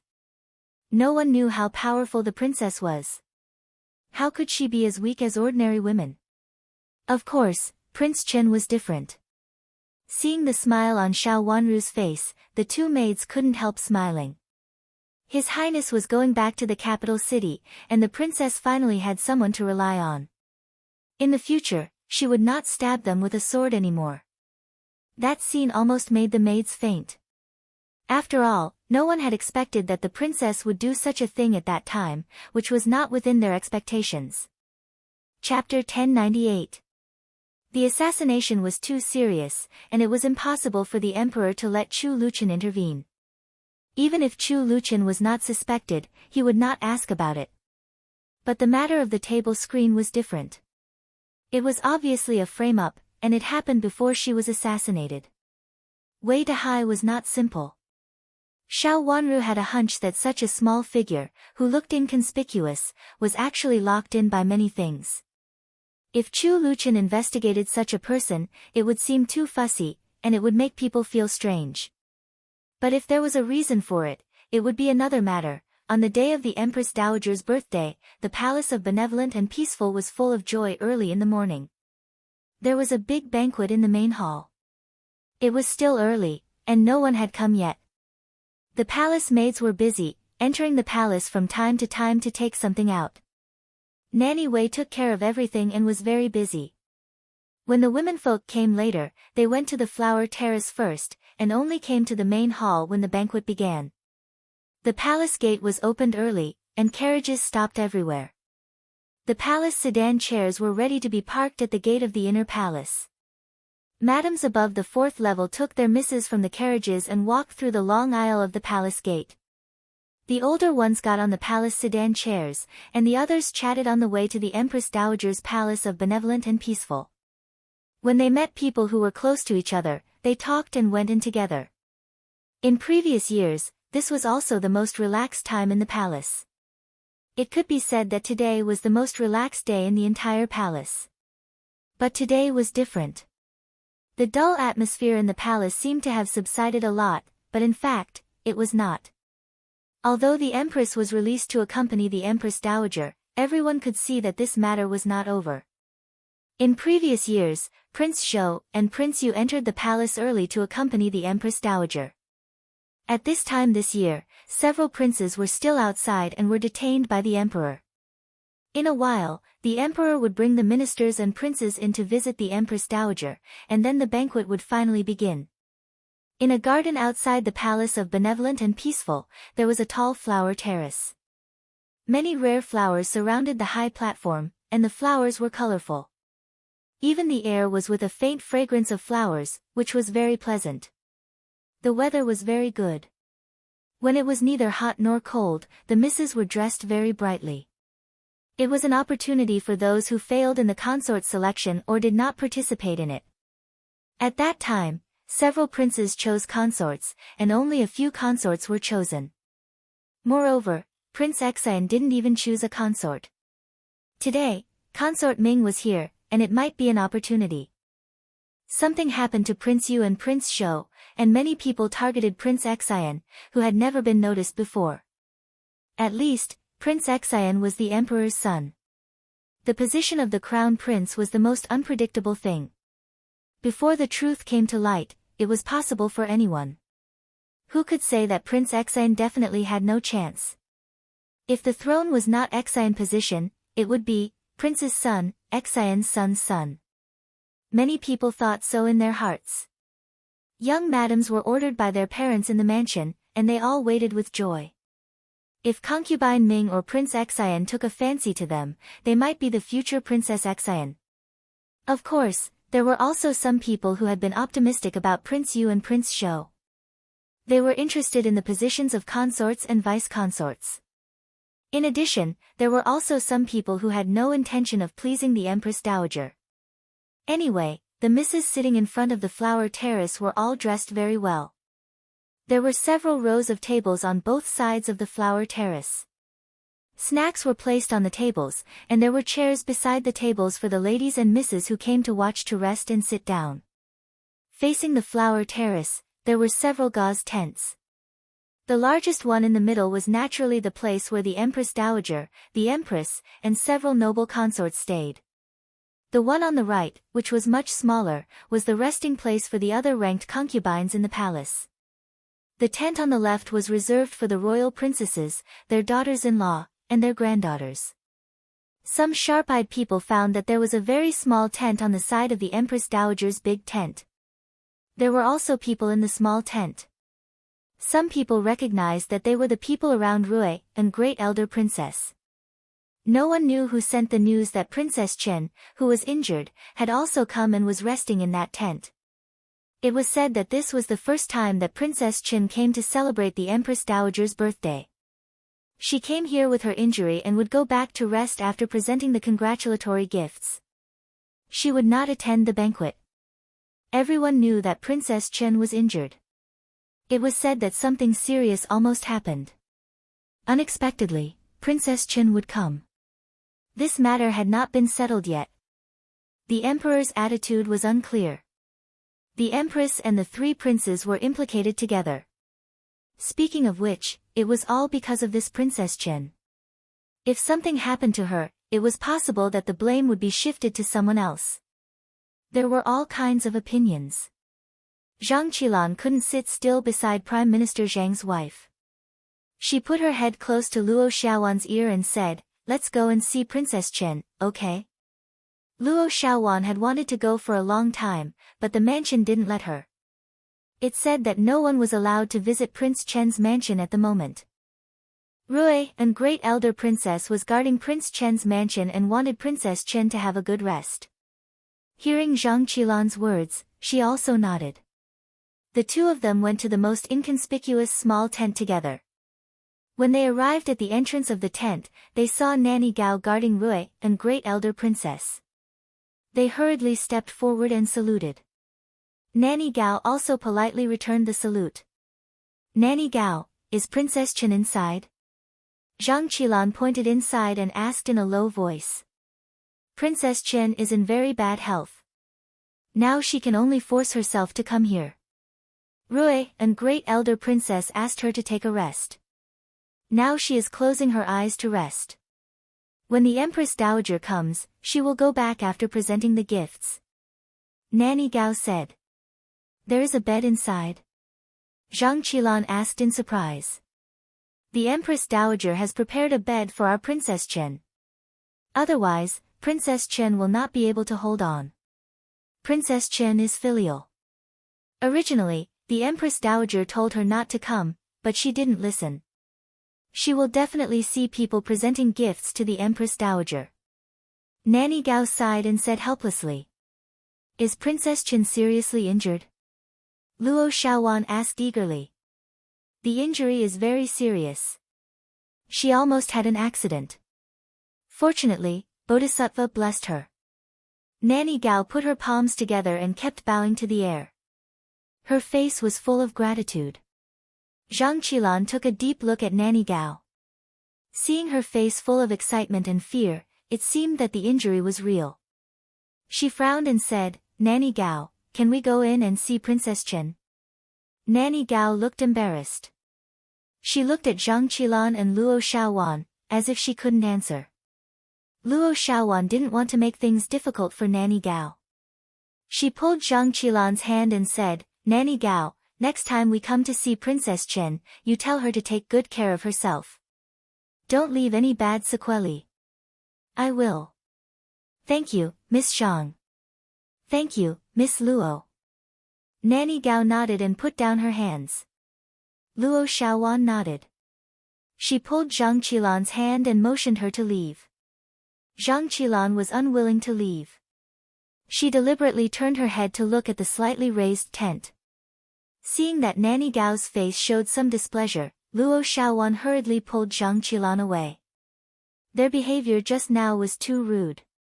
When they were far away from the tent, Zhang Qilan unhappily shook off Luo Xiaowan's hand and said, Xiaowan, I just want to see if Princess Chen is okay. I just want to take a look from a distance. I won't disturb Princess Chen. Rui, and great elder princess won't let me see her. Qilan, Princess Chen is injured now. She is also forcing herself to give gifts to the Empress Dowager. If there is no gift giving, Princess Chen may not even come here. Luo Xiaowan advised. So what? Since Princess Chen is here, it is rare for us to have such a chance to see her. We should go and see her. Maybe she needs our help. Zhang Qilan said unhappily. But Rui and great elder princess won't let us go. Luo Xiaowan said. Nanny Gao guarding the door had already explained everything. Princess Chen is so seriously injured. At this time, she doesn't have the strength to talk to us. We can't help her. Instead, we will waste her energy. But I can't rest assured if I can't see Princess Chen. Zhang Qilan said. Then what should we do? Luo Xiaowan looked around and said helplessly. How about we secretly go and see her? Zhang Qilan rolled her eyes and laughed. She pointed to the back of the tent. We will go there. There is no one behind. Luo Xiaowan looked at the position and said helplessly. We will just ask Princess Chen a few words through the tent. It's okay to ask her how she is. We don't really want to do anything. We can only rest assured if we ask clearly. Zhang Qilan said. What she said was indeed reasonable. Although Luo Xiaowan was timid, she thought it would not be a big deal to say a few words through the tent. She nodded, but then shook her head and said, No, Rui and great elder princess is guarding there. It's useless for us to go there. We will be discovered. What are you worried about? Rui and great elder princess will definitely go to meet other princesses in a while. Princess Chen is not feeling well. She can't wait all the time. She doesn't want to disturb Princess Chen's rest. Zhang Qilan pointed to the tent prepared for the princesses and said proudly. Then, okay. Luo Xiaowan agreed helplessly. The two of them did not return to their seats. They just waited there. After a while, they saw Rui and great elder princess come out, but Nanny Gao was still guarding at the door. Obviously, she was afraid that someone would disturb Xiao Wanru's rest. After Rui and great elder princess left, the two of them looked at each other and turned to the back of the tent. As expected, there was no one in the backlit place. It was a quiet and good place. The two of them walked to the back of the tent hand in hand without a servant girl. When they arrived at the small tent, the two of them became more and more gentle. It was not winter, so the tent was not tight. There were actually voices coming from inside. For fear of being discovered by others inside, the two of them were very careful. Suddenly, Zhang Qilan stopped and pulled Luo Xiaowan hard. Luo Xiaowan was pulled heavily to the right. If she had not reacted quickly, she would have almost fallen. Qilan. Luo Xiaowan was about to speak, but she saw Zhang Qilan nervously put her finger in front of her mouth and made a gesture to stop her from speaking. She immediately lightened her footsteps. Chapter 1099. The two of them tiptoed over and stood outside the small tent. Your Highness, if you don't feel well, you can take a nap first. I'll wake you up later. The sound insulation of the tent was not good. They heard Yujia's voice coming from inside. No, I'm fine. Xiao Wanru's voice was very low. If they didn't listen carefully, they could hardly hear it. Your Highness, in fact, you can ask Great Elder Princess to present a gift for you. Yujia hesitated for a moment and said. Xiao Wanru leaned against the couch, covered with a large cloak. The clothes she had chosen before were just right. Although the color was plain, the embroidery pattern outlined by golden threads on it added a bit of nobility, which was in line with her identity as Princess Chen. Her jet black hair was tied up, and a simple hairpin was inserted into it. There wasn't a trace of makeup on her plain little face, but she was still extremely beautiful. It was just that her pale complexion and pale lips made her look extremely weak. I don't want to bother you, Grandma. Since I can still get up, I have to come here by myself. It's also my filial piety. Xiao Wanru replied softly and looked at the tent. Her tent was set up temporarily. The Empress Dowager didn't intend to let her come here and asked her to have a good rest at home.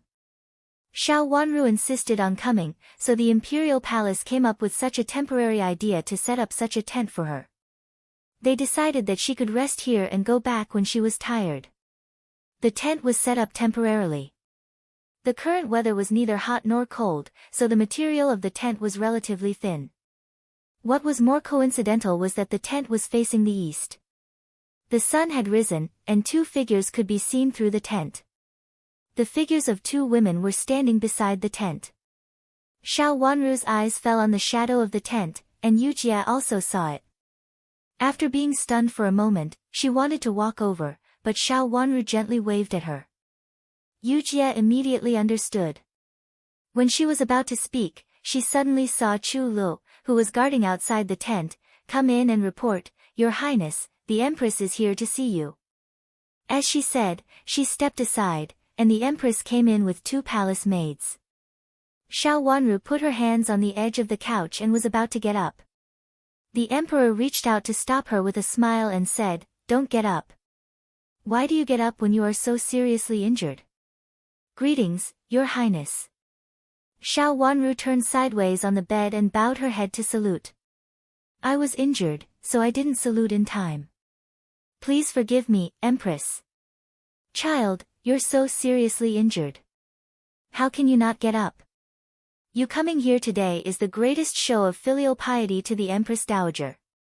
Previously, the Empress Dowager told me that you might be very bored in the mansion. Now that you came here by yourself, it's just right. I'm worried about you, so I specially came to see you. Don't get up. The Empress walked to the bed and looked at Xiao Wanru's face with a kind look. What did the Imperial Physician say? The Imperial Physician said that I should take good care of my arm. If I don't take good care of it, it will be useless.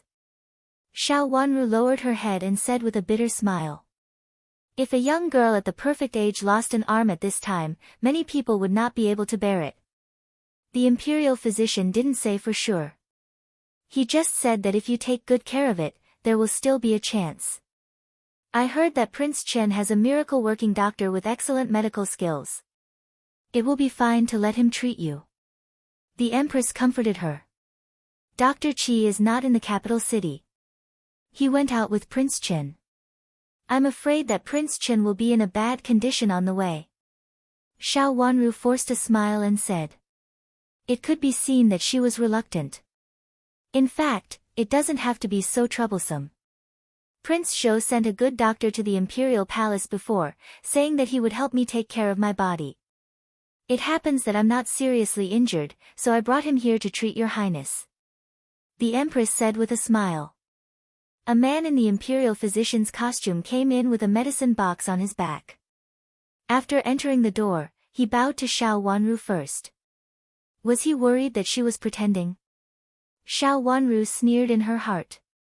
With a flash of her eyes, she looked at the imperial physician who came over and showed a knowing smile at the corner of her mouth.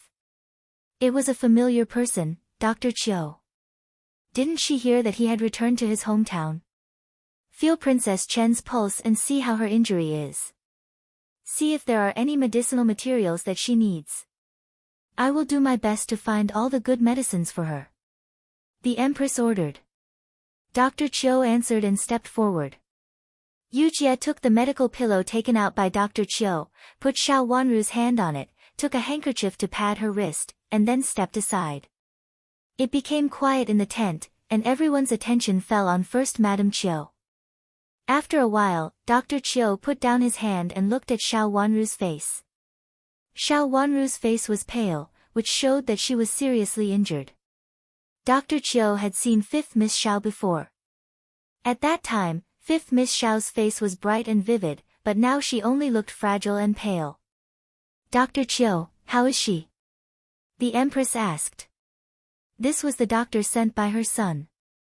The Empress trusted Dr. Chiu very much. The imperial physicians in the imperial palace were all very tactful. Even if they knew something, they would not say it. The reason why they brought Dr. Chiu here was to prove whether Xiao Wanru was really injured or not. The Empress always felt that there was something fishy about it. Princess Chen is seriously injured. She really needs to take good care of herself. Otherwise, she will be ill for a long time. Dr. Chiu said bluntly. How could it be true? The Empress frowned.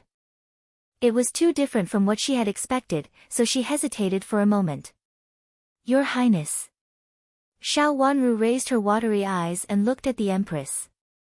Princess Chen, do you need any special medicinal materials? The Empress was awakened, coughed awkwardly, and asked. Thank you, Your Highness. Prince Chen's mansion has many medicinal materials you need, Xiao Wanru said. There were many medicinal materials in Prince Chen's mansion, which were even more than those in the imperial palace. Because of Chu Liuchen's health, the imperial palace would reward him from time to time, so there was no shortage of medicinal materials. That's good. If there's anything missing, just tell me. Take good care of yourself. Prince Chen is not in the capital city, and there's no official master in your mansion. You should be more careful. Seeing that she couldn't find anything, the Empress said a few more polite words and then left with her people. Your Highness, did the Empress come to see if you are really injured or not? After the Empress left, Chu Lu said angrily. Maybe the Empress thought that I wouldn't be so seriously injured. Xiao Wanru said in a low voice. That night, the princess narrowly escaped death and almost lost her life. If we hadn't been at the window, those arrows would have hit us. When Yujia mentioned these things, her heart was palpitating and she shuddered. Chu Li's voice also began to tremble. She was also unwilling to mention what had happened yesterday. How could a girl in the boudoir have experienced that day? Your Highness, the guards in the mansion will strengthen the patrol in the future. The chief steward said that the Emperor has also sent more guards to our mansion. He will definitely not let such things happen in our mansion again. Your Highness, the Emperor will definitely find out who wants to hurt you. The man in black was so ruthless that he obviously wanted to kill you. Yujie gritted her teeth and said angrily, I only hate that I don't know martial arts.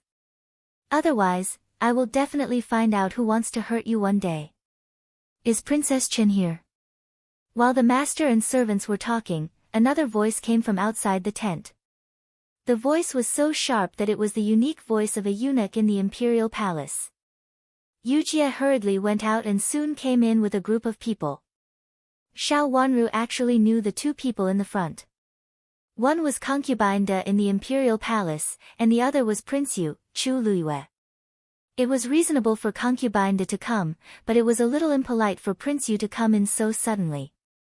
Xiao Wanru sat up with Chu Li's hand, and then struggled to stand up and salute, but was also stopped by concubine De. Princess Chen, you don't have to be so polite. I just come to see you.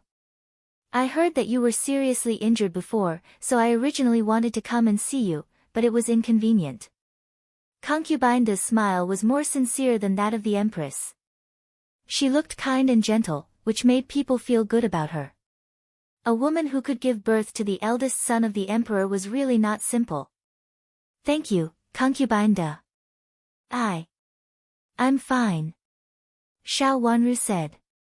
Now that Prince Yu was here, it was inconvenient for her to lie down again. It's good that you're fine.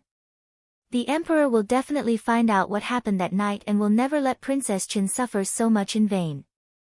Concubine De comforted her. Her eyes fell on her arm and then looked at her face. It seemed that she was really injured. The difference between her face and Xiao Wanru's before could be seen at a glance. Chu Luiyue didn't say anything. He just stood beside concubine De. In the company of concubine De, it seemed that he was accompanying his mother to take such a casual trip. However, his eyes fell on Xiao Wanru's face, examining her expression to see if she had put on any powder to cover up her face. It took him a long time to come to the conclusion that Princess Chen was really injured. Concubine De also comforted Xiao Wanru with a few words, and then was about to leave. When Chu Luiyue left, he suddenly said in a deep voice, Third brother is not in the capital city. If it's inconvenient for Princess Chen to tell the imperial palace, you can ask Prince Yu's mansion for help. Thank you, Prince Yu.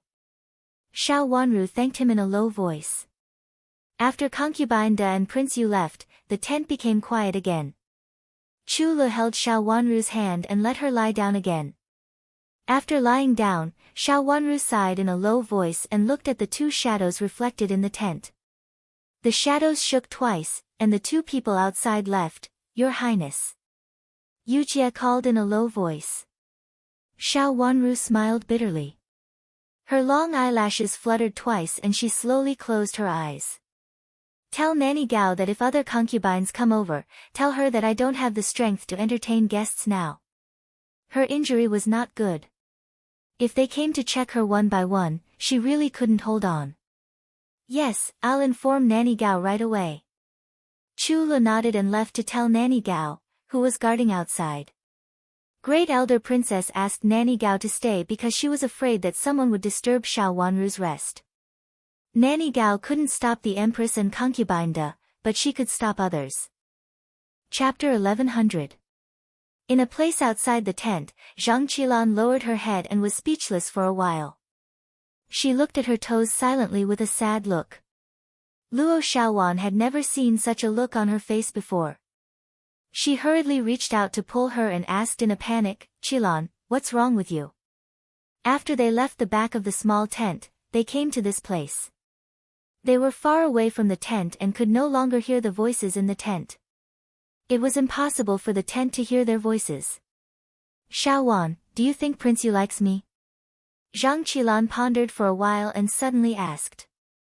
Luo Xiaowan's face turned red and she subconsciously looked around. When she saw that no one had noticed them, she breathed a sigh of relief. How could a miss from an aristocratic family say such words? However, she and Zhang Qilan had been friends for many years and knew that Zhang Qilan's character was not one to follow the rules. Was it because of what had happened just now that she had doubts in her heart? In Luo Xiaowan's heart, Zhang Qilan was a good friend, but Princess Chen was her benefactor. She didn't want the two of them to have any bad feelings. She calmed down and suppressed the shame in her heart and said, Qilan, of course Prince Yu likes you. Didn't you say that he often sent you things before? Since you were appointed as Princess Yu, think about it. When Prince Yu went to your mansion, he sent you something. As long as you have something, Prince Yu will appear as soon as possible. Why did he come to see Princess Chen? Moreover, Princess Chen is still lying in bed at this time. It's really inconvenient for her to see an outsider. Although he is Prince Chen's elder brother, it's also rude for him to see Princess Chen at this time. Zhang Qilan seemed to be talking to Luo Xiaowan, but also seemed to be talking to herself. Her eyes fell on the ground. Those words lingered in her heart. At first, she didn't believe it. She had always thought that these words would not affect her. Now she found that it was not that it didn't affect her. In fact, it had always affected her, and it had been imperceptibly influencing her. Did Chu Luyue like Xiao Wanru? The reason why he married her was that he couldn't marry Xiao Wanru, so he had to settle for the second best. Even so, Chu Luyue still had Xiao Wanru in his heart. So when he heard that Xiao Wanru was injured, he specially asked Concubine De to accompany Concubine De to see Xiao Wanru's injury. Was he so obsessed with Xiao Wanru? If that was the case, then what was he? Is it a substitute? Although Zhang Qilan was lively, she was also a proud person. How could she be willing to be a substitute for someone else? What's more, it was Xiao Wanru, her good friend. Why didn't Xiao Wanru mention the relationship between her and Chu Luyue? Weren't they friends? Could it be that she would rather keep in touch with Chu Luyue behind his back at this time? She was the future Princess Yu and the one who married Prince Yu. Why did Xiao Wanru still cling to Prince Yu? Didn't she have Prince Chen now? Why did she do this? Was she worthy of her? Luo Xiaowan was startled and hurriedly said, Prince Yu went in with Concubine De. He didn't want to go in to see. If Concubine De wanted to go in, what could he say? Don't think too much. You saw that in the end, Prince Yu only said one sentence and didn't say anything else. Looking at Zhang Qilan's gloomy look, Luo Xiaowan panicked. He didn't say much, but only said the most powerful sentence. He asked her to look for him if she had anything. Why did she look for him? Who is he? He is just Prince Chen's cousin. When Prince Chen is not here, he should avoid arousing suspicion instead of taking the initiative to reach out to Princess Chen. The Empress also came, but Prince Zhou didn't come. Why did Prince Yu come?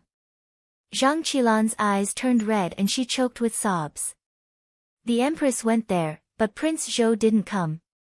Concubine De went there, but Prince Yu came. This originally represented a problem. It was not that she thought too much, but there was definitely a problem. Qilan, it's definitely not what you think. Prince Yu must have other reasons. Luo Xiaowan's heart tightened and hurriedly advised. She was weak, but it didn't mean that she wasn't smart, especially in this kind of position where the onlookers could see clearly. I'm tired. I want to go back and rest. Zhang Qilan shook her head and turned to go back. Qilan. Luo Xiaowan still wanted to persuade her, but she saw that she left without looking back. She could only follow with a bitter smile. She didn't want to have a gap between the two of them. They were good friends before, but why was it like this now? What Prince Yu did was indeed wrong. At this time, in order to avoid arousing suspicion, he shouldn't have gone to see Princess Chen. Inexplicably, she was a little annoyed with Prince Yu.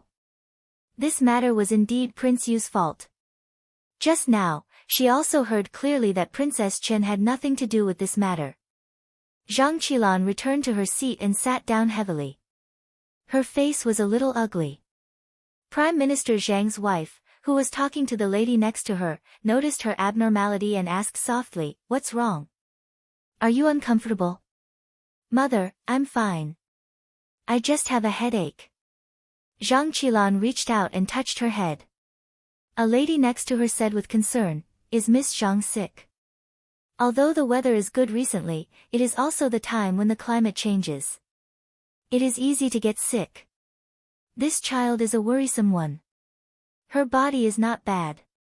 She will be fine after a little rest. Mrs. Zhang replied with a smile. Thank you, Mrs. Zhang. I am actually tired from walking. I will be fine in a while. Zhang Qilan thanked the lady appropriately. Xiao Xiaowan came over and sat beside her. Seeing that her face had returned to normal, she breathed a sigh of relief. She was really afraid that Zhang Qilan would make a fuss regardless of anything. At that time, Prince Yu would lose face, and even Princess Chen would lose face. She reached out and held Zhang Qilan's hand. She felt that her hand was cold and cold. She hurriedly held it carefully and looked at Zhang Qilan comfortingly. Zhang Qilan turned around and smiled at her. Her face was indeed much better than before. She leaned over and whispered to Xiao Xiaowan, I was wrong just now. Don't tell Princess Chen. She will laugh at me. Don't worry, I won't say it. This matter is indeed. No, I will ask Princess Chen later. Luo Xiaowan straightened her chest and said. Seeing that Zhang Qilan had let go of the knot in her heart, she was happier than anyone else. How could she tell Princess Chen something that had not been confirmed? It would damage the friendship between them. Everyone had their own emotions. The most important thing was that Prince Yu was not good. After thinking for a while, she suddenly remembered a rumor. Luo Xiaowan hesitated for a moment, but still whispered in Zhang Qilan's ear, in fact, at the very beginning, I heard that the first miss of Marquis Xing's mansion is the one. For fear that someone would hear it, she deliberately said it vaguely, knowing that Zhang Qilan could understand. The first miss of Marquis Xing's mansion, Xiao Yanru. Luo Xiaowan felt that if Prince Yu had to be involved with someone, it must be Xiao Yanru, not Princess Chen. Don't talk nonsense. Zhang Qilan reached out and pinched Luo Xiaowan hard. The pain made Luo Xiaowan frown. I see. It won't have anything to do with him. That's good. It's good that everyone is fine. Seeing that Zhang Qilan really had no grudge, Luo Xiaowan laughed. How good it was. Everyone was the same as before. Your Highness, who was it just now? Seeing the two long figures leave, Yujia asked carefully, was it a palace maid in the palace? It was a woman's costume, so it could never be a man. Most of the people coming and going were palace maids. Not a palace maid. Xiao Wanru shook her head affirmatively and gave her the characteristics. There are pearls hanging on the hairpin on her head. She is wearing more than one hairpin. The shadow was long and could not be seen clearly. It could be vaguely seen that there were pearls swaying in the hairpin on her head. There was not only one, but a row of pearls. There was more than one hairpin on her hair. It could not be a palace maid. Today, the palace maids were almost all dressed the same, and there was no such gorgeous row of pearls on her hair. Although the other one did not wear a pearl hairpin, it could be seen that there were several tall hairpins in it. It should be a noble lady who entered the palace. Both of them had no maids following them. There was a trace of darkness in her watery eyes. She didn't want them to be the two people she thought of. After her rebirth, the cautiousness engraved in her bones made her very careful all the time. But among the people she knew, there were not many such people. Your Highness. Yujia wanted to say something, but was interrupted by Xiao Wanru. She reached out to touch her head and asked, is Dr. Qiu still with us? Just now, the Empress deliberately left Dr. Qiu in Xiao Wanru's place, saying that she was afraid that she would feel uncomfortable later. Whether it was Dr. Qiu brought by the Empress or Prince Yu, both of them wanted to check on her. However, the Empress was more direct. She directly asked Dr. Qiu to take her pulse, while concubine De brought Chu Luyue here to let him see if she was really injured based on his experience. Fortunately, she was really injured, and Xiao Wanru was not afraid of being seen by them. They were all wondering if it was Prince Chen's mansion who did this. The more seriously she was injured, the less suspicious Chu Luchen was. Dr. Qiu is still here. Your Highness, Dr. Qiu is not a good person. Yu Jie disliked Dr. Qiu very much. Hearing Xiao Wanru's words, she immediately answered. How could Yujia like a doctor who could kill a living person? A person like Dr. Chiu could no longer be called a doctor.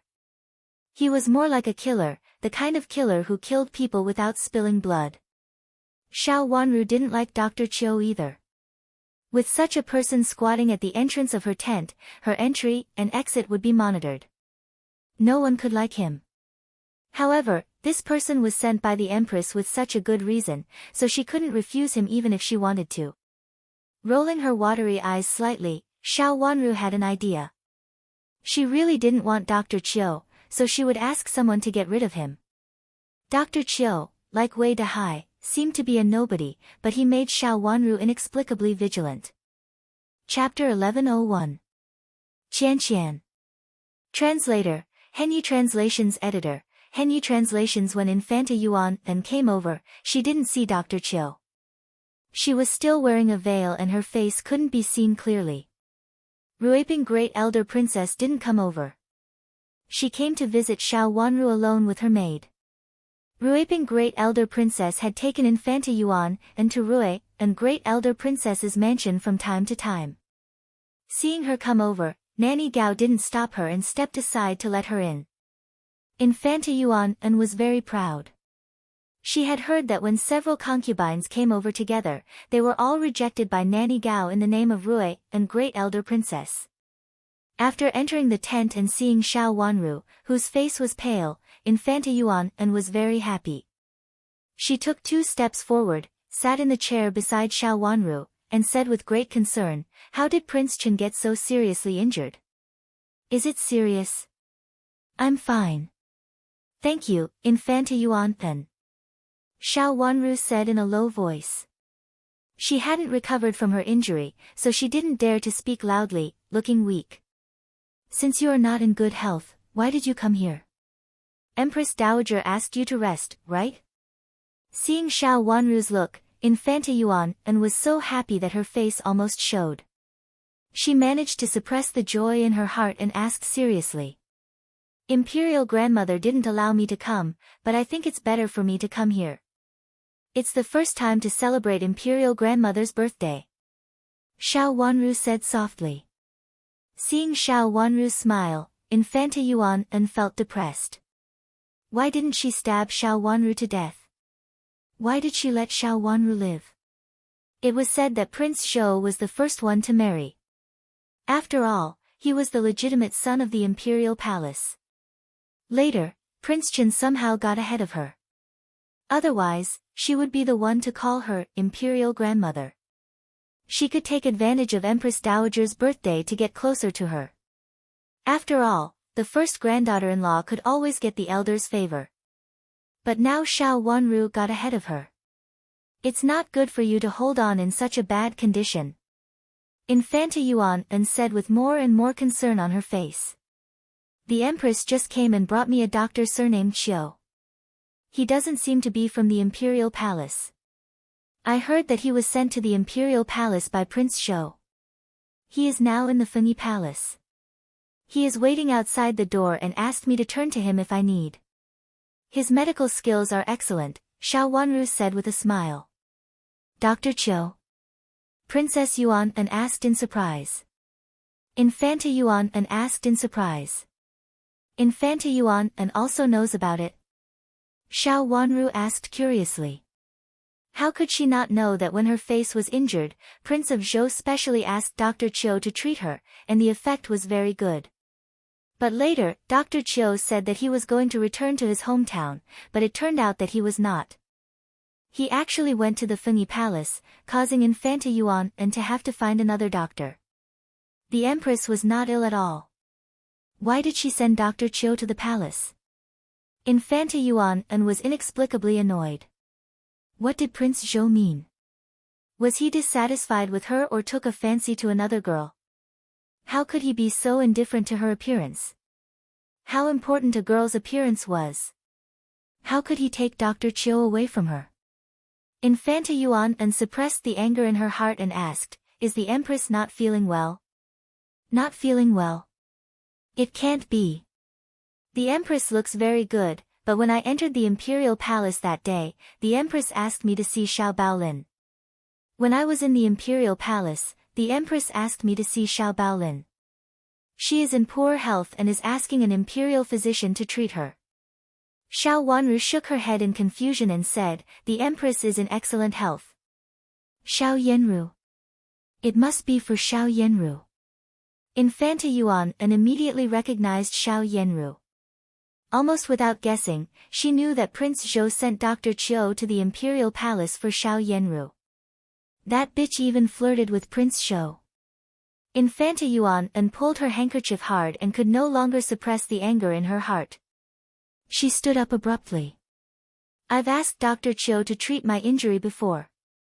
I wonder if I can ask Dr. Qiu to treat my injury now. It turns out that your face was checked by Dr. Qiu.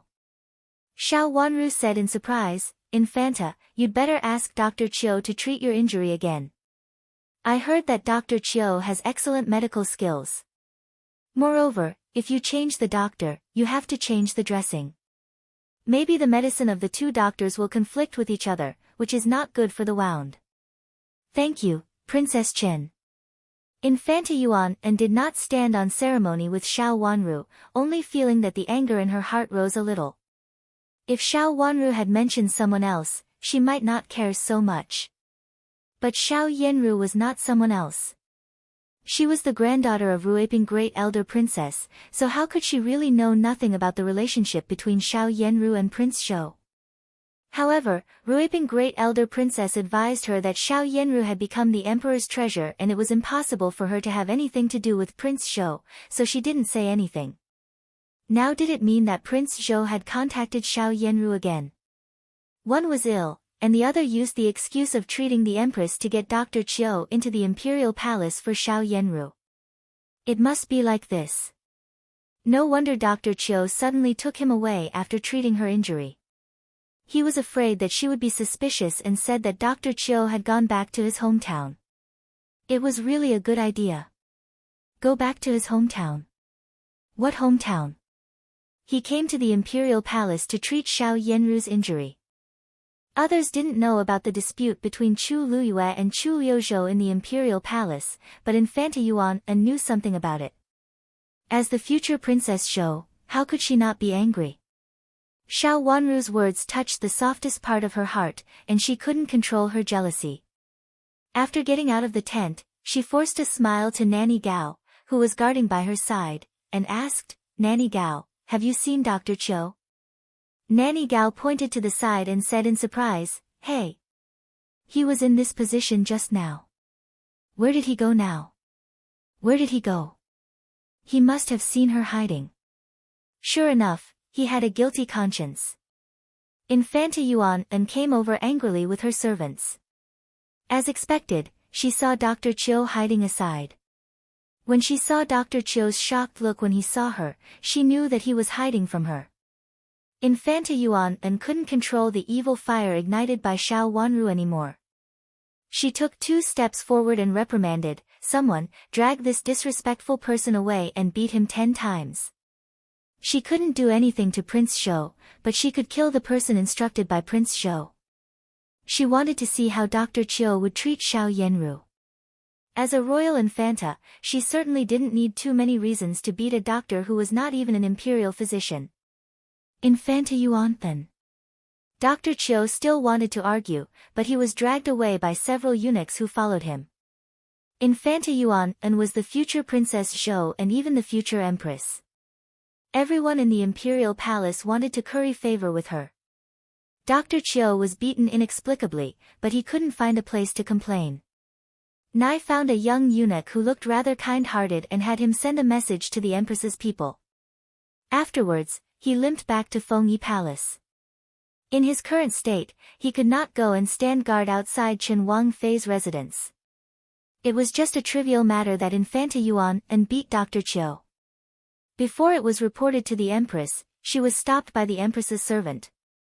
The Empress was still accompanying the Empress Dowager, so she was not in the mood to pay attention to such a trivial matter. Moreover, Infanta Yuan was the Empress's future daughter-in-law. How could she beat a doctor back? The Empress's servant didn't care, and the Empress didn't even get the news. The Empress Dowager came. The Empress accompanied the Empress Dowager to meet some prestigious old madams and old madams. She pretended to be a filial daughter-in-law and sat aside with a smile. What happened before seemed to have nothing to do with her. Although many people knew that the Empress had not been cleared of suspicion, so what? She was still the Empress now. From this point of view, Prince Zhou was still the legitimate son in the palace and was the most likely prince to sit on the throne. Who dared to really offend the Empress? At this time, all the imperial family members were present. Prince Yu, who came to pass a message on behalf of the Emperor, also went to the front. The song and dance prepared by the Empress began to be performed on the flower terrace. They had rehearsed this a long time ago. In the morning, the Empress asked people to rehearse the song and dance, and in the afternoon, some young madams went up to perform. The birthday banquet specially prepared by the Emperor for the Empress Dowager was mainly for a whole day. That was to say, after the imperial family members entered the palace, they would stay in the palace for a day. After lunch, they would take a short rest and then continue to come here to watch the young madam's skills. This was the highlight of today. Compared with the singing and dancing of the palace servants, the young madams singing and dancing were the most interesting and could also set off the dignity of the Empress Dowager. Otherwise, it would be the same as the ordinary old madam's birthday. Some people began to present gifts to the Empress Dowager one after another. In fact, the most dignified way was to present in front of the Emperor and his ministers. However, there were some low-key people, or the gifts were not particularly outstanding. Anyway, it would be like this for a while, so they began to present it at this time. If the gifts were not outstanding, there might be more than one. If the Empress Dowager presented the gifts earlier, she could avoid the embarrassment of bumping into the gifts of others. However, it was still early, so everyone presented the gifts very quickly. After a gift was presented, the Empress Dowager and a group of concubines watched it, and then the next one presented. It was also a pleasant thing to watch the performance on the flower terrace while enjoying the gifts. The madams and young madams sitting outside could also talk leisurely. Your Highness, it's time to present the gifts.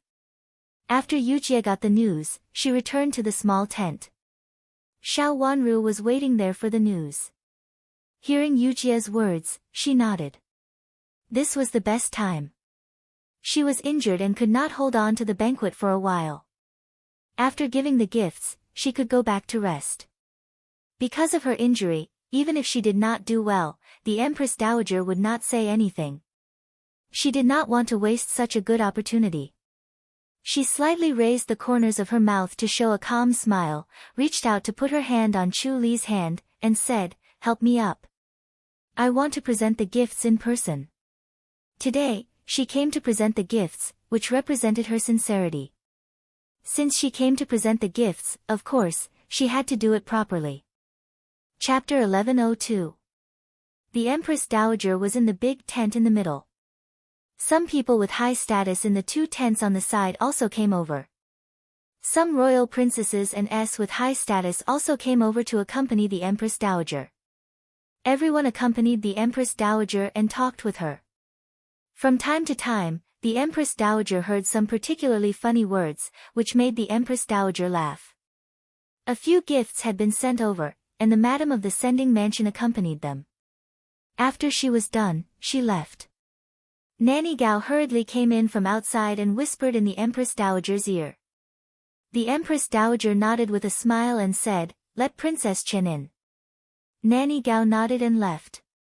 Some people with sharp ears heard the Empress Dowager's words and winked at those who were familiar with her. Princess Chen actually came to send gifts in person. The assassination of Princess Chen made a big scene. Everyone knew that someone wanted to kill Princess Chen and even used the crossbows in the army. After that, Princess Chen was fine, which made everyone have to sigh that Princess Chen was lucky. In this case, she was still fine. She was really lucky. After Princess Chen was assassinated, no one had seen her. They only said that Princess Chen was in poor health, but she could still get up now. It seemed that her injury was not as serious as imagined. Sure enough, she was in good health. Xiao Wanru came in with Yujie's hand. One of her arms was hanging down, and she used her good arm to hold Yujie's hand to support her. She walked very slowly, and her face was so pale that she almost fainted. Go and help Princess Chen, the Empress Dowager ordered. Immediately, another palace maid went over and carefully helped Xiao Wanru, but she did not dare to touch Xiao Wanru's hanging arm. Imperial Grandmother. Xiao Wanru walked to the front of the Empress Dowager, gasping for breath. She didn't walk far, but she felt dizzy and her white and tender forehead was covered with sweat. It was obvious that she couldn't hold on any longer. You are so seriously injured, but you still have to come here by yourself. Help Princess Chen to sit down, the Empress Dowager said. A eunuch put a chair between the Empress Dowager and Rui, and Great Elder Princess. Yujie and the palace maid helped Xiao Wanru sit down. Rui and Great Elder Princess reached out to hold Xiao Wanru and looked at her face anxiously. When she went to see Xiao Wanru before, Xiao Wanru's face was pale and bloodless. At this time, Xiao Wanru's forehead was covered with sweat. It could be seen that Xiao Wanru had spent a lot of effort to come here. She stretched out a handkerchief to wipe the sweat on Xiao Wanru's face with distress. This child is so seriously injured, but she still insists on coming here to present gifts to Empress Dowager herself. Rui and Great Elder Princess choked with sobs. She gritted her teeth hard to swallow the bitterness in her heart. This was the first time that the Empress Dowager had seen Xiao Wanru after she was injured. At this time, she couldn't help but be stunned. She had asked Nanny Gao to send medicinal materials to Princess Chen several times before, and she only said that Princess Chen was fine and nothing serious. She just needed to take care of her. Now she saw that Princess Chen's condition was not as simple as what Nanny Gao said. She couldn't help frowning and looking at Nanny Gao. There was some displeasure in his eyes. Grandmother, this is a token of appreciation from His Highness and I. How can we let someone else send it for us? Xiao Wanru said softly with a smile full of joy. She turned to look at the Empress Dowager and said, Imperial Grandmother, you won't blame me for coming late, will you? You. What does it matter to me? If you can't feel well, go back early and have a rest. Don't worry about anything else. Imperial Grandmother is here. Looking at her pale little face, the smile on her face was even a little forced. It could be seen that she worked very hard, and the Empress Dowager couldn't help but feel sorry for her. This child was sincere. At this time, she still insisted on coming here to give gifts in person. For the sake of her filial piety and Chen-er's kindness, the Empress Dowager had to protect her. Imperial Grandmother, after sending the gifts, I will take my leave and go back first. Xiao Wanru said and nodded to Yujie, who was beside her. Yujie left and came in with a brocade box after a while. The wide brocade box was placed on the table in the middle, and Yujie took out a table screen from it. As soon as the table screen was taken out, many people immediately widened their eyes in surprise. It was not because of the exquisite embroidery on the table screen, but because the scarf under the table screen was so gorgeous and long. It really didn't look good under the table screen, or to put it more clearly, it made people feel that it didn't match and was very dazzling. Nanny Wei was stunned for a moment. She looked at the table screen in astonishment and blinked her eyes almost in disbelief. Wasn't this the one that she had praised as beautiful? Anyone with eyes would be able to see that she wasn't worthy. Could it be that Princess Chen really didn't have eyes? Even if she was blind, were the people around her blind as well? No matter if it was the color, the picture, or the material, it didn't match the elegant table. It was actually sent to the Empress Dowager's face? Nanny Wei was shocked and had an inexplicable bad feeling. What did Princess Chen want to do? The concubines around the Empress Dowager all whispered and stared at Xiao Wanru. Was this the gift that Princess Chen carefully selected and even gave to the Empress Dowager at the expense of her own health? Looking at Xiao Wanru's pale little face, they knew that she was serious and not joking. But this match was too outrageous. The Empress Dowager was also stunned and looked at the table screen in astonishment. Imperial Grandmother, this table screen was embroidered by me, and the picture on it was also painted by me. I wish you happiness as vast as the East Sea and longevity as long as the South Mountain. Xiao Wanru said in a low voice. Everyone could see that she was very weak at this time, but she still had a smile on her face, which made Rui, and great elder princess, feel nervous. This child was so injured, but she still insisted on giving a gift. How could she be so stubborn? Rui, and great elder princess, could be said to be the only one who didn't pay attention to the table screen. She had been paying attention to Xiao Wanru nervously, for fear that she could deal with it immediately if Xiao Wanru was in trouble. As for what to give, Rui, and great elder princess, didn't think it was important. Thank you, for the trouble. The Empress Dowager couldn't bear to blame Xiao Wanru at this time. She only felt great pity for Xiao Wanru. She reached out and patted Xiao Wanru's hand gently. Go back and have a rest. Take good care of yourself. When Prince Qin comes back and sees you like this, he will blame me for not taking good care of you. Thank you, Imperial Grandmother. I know, Xiao Wanru said. Xiao Wanru said, looked up at Nanny Wei with gratitude and said, I didn't know what Imperial Grandmother liked at first. Fortunately, Nanny Wei told me that this scarf was good, so I made it according to Imperial Grandmother's preference. As soon as Xiao Wanru said this, Nanny Wei's face changed dramatically and she looked at Xiao Wanru in horror. She didn't expect that Xiao Wanru not only gave this gift, but also explained it to the Empress Dowager in public. If Princess Chen was not injured, she could say whatever she wanted, and she could even ask the Empress Dowager to help Prince Chen choose a concubine or concubine. She could suggest to the Empress Dowager in private that Princess Chen was unworthy of being Princess Chen to give such a discerning gift, which would make the Empress Dowager hate Princess Chen. But she couldn't do it at this time. Princess Chen was so injured that the Empress Dowager felt very sorry for her. What's more, she forced herself to come here to give a gift to the Empress Dowager.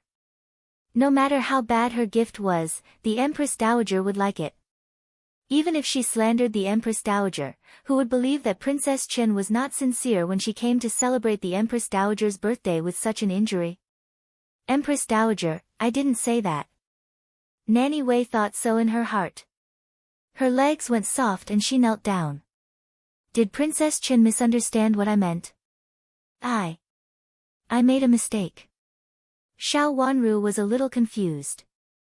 She shook her body and almost fell down. Rui, and great elder princess, hurriedly held her and said impatiently, it doesn't matter if you made a mistake. You are so injured. It doesn't matter if you heard it wrong. The Empress Dowager won't blame you. What the hell is going on? The Empress Dowager's face darkened and she looked at Nanny Wei and asked. Empress Dowager, when I went to Princess Chen to deliver the Empress Dowager's message that day, I happened to meet Princess Chen at the edge of the table selection exhibition. This is the one that Princess Chen made at that time. She asked me what I thought. Seeing that Princess Chen was in high spirits, I thought that since Princess Chen was the master and I was a servant, I couldn't spoil Princess Chen's mood, so I said it was not bad. Maybe it made Princess Chen misunderstand me. It's my fault. Please punish me, Empress Dowager. Nanny Wei reacted quickly. The cause and effect flashed in her mind, and she already had an explanation. Anyway, she said so. Could it be that Princess Chen could prove anything else? Xiao Wanru stood up with the help of Rui, and First Princess. Her body was on the verge of collapse, which was frightening, for fear that she could not hold it and would faint. Imperial Grandmother, it's my granddaughter-in-law. I made a mistake.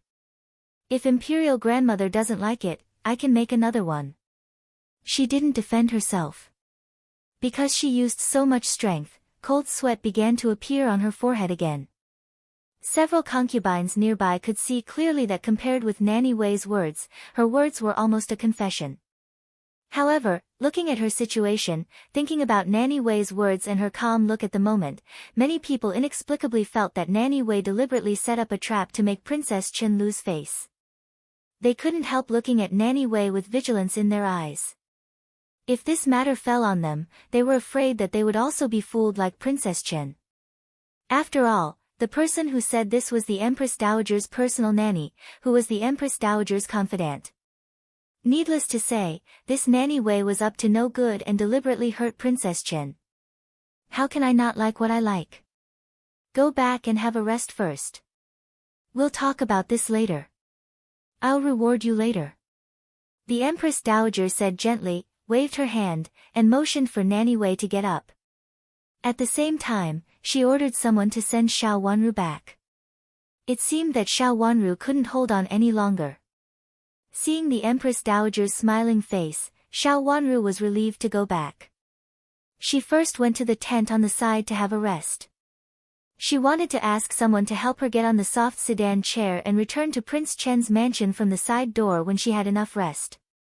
It seemed that this matter was over, as if Nanny Wei was right, Princess Chen was right, and the Empress Dowager liked this kind of person. The table screen was put away, but Nanny Wei, who was standing behind the Empress Dowager, was sweating on her back. In fact, this matter was not over. Chapter 1103. When Xiao Wanru returned to the small tent, she almost collapsed. It took all her strength to come here step by step. She lay on the bed weakly and closed her eyes. Rui, and Great Elder Princess covered her with a soft cloak and then whispered a few words to Yujie and Chu Lu. She carefully told them not to go back in a hurry and let Xiao Wanru sleep for a while. She could go back when she was in good spirits.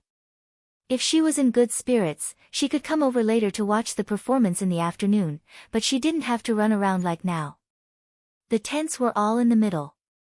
Even though Xiao Wanru's tent was a little smaller and a little farther back, it was still in the middle. As long as one lifted the curtain outside the tent, one could see the performance on the high flower terrace clearly without going outside. Great Elder Princess, will the princess go to the banquet later? Yujie asked. Rui, and Great Elder Princess shook her head and said, you don't have to go to the banquet with them. When your princess wakes up, if she doesn't want to go back, tell Nanny Gao to ask for lunch from the imperial kitchen. She can eat here. After eating, ask someone to clean up. She can rest here and wait for the performance in the afternoon. No need. I'll go back. There was a weak voice coming from the bed.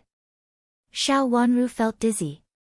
She had managed to hold on just now, but now she really couldn't hold on anymore. She had told Yujie that she wanted to watch the performance in the afternoon, but now she was in low spirits. Yes, it's better to go back and rest. This kind of performance can be watched anytime. Health is the most important thing. Rui and Great Elder Princess breathed a sigh of relief.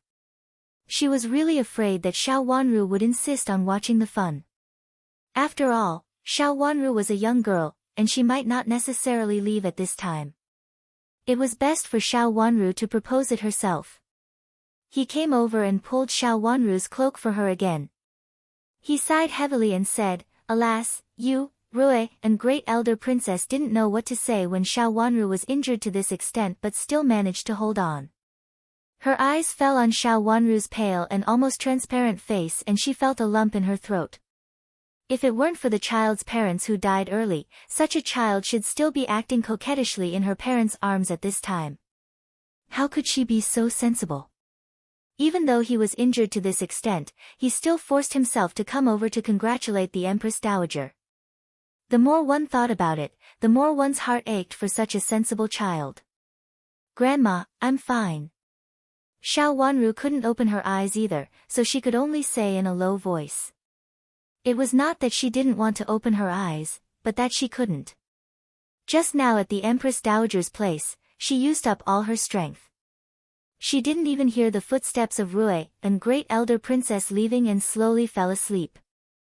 When he woke up again, he reached out and touched his head. It didn't hurt as much anymore, so he opened his eyes. Princess is awake. Yujie exclaimed in surprise. Then, she saw Lin Mengya appear in her sight. Princess, do you feel uncomfortable? Xiao Wanru shook her head and said, I'm fine. Princess, you've slept for 4 hours. Chu Li's eyes turned red, and she hurried over to check Xiao Wanru's face. Seeing that she was still pale but much better than before, she breathed a sigh of relief. Just now, the two of them became more and more flustered and scared as they waited. They even alarmed the Empress Dowager, who asked the imperial physician to come over and check on her. The imperial physician said that she was just seriously injured and fainted, and nothing serious had happened to her. Only then did the two servant girls feel a little relieved, but they were still very worried. At this time, seeing Xiao Wanru wake up, they breathed a sigh of relief. "I've slept for 2 hours." Xiao Wanru reached out and touched her head, which was still a little dull, and her long eyelashes fluttered a few times. She had thought that she would be fine after a short rest, but she didn't expect that she had slept for 4 hours. Calculating the time, it was time for the banquet to start. She listened carefully and didn't hear any sound as expected. "Have all the people outside gone to the banquet?" Xiao Wanru asked again. "Yes, they have all gone. Great Elder Princess specially came to see you before she left. Later, she said that you were fine, so she left," Yujie said. Chulu went to the table, where there was a food basket, and said, "Princess, it's getting late. Please eat a little.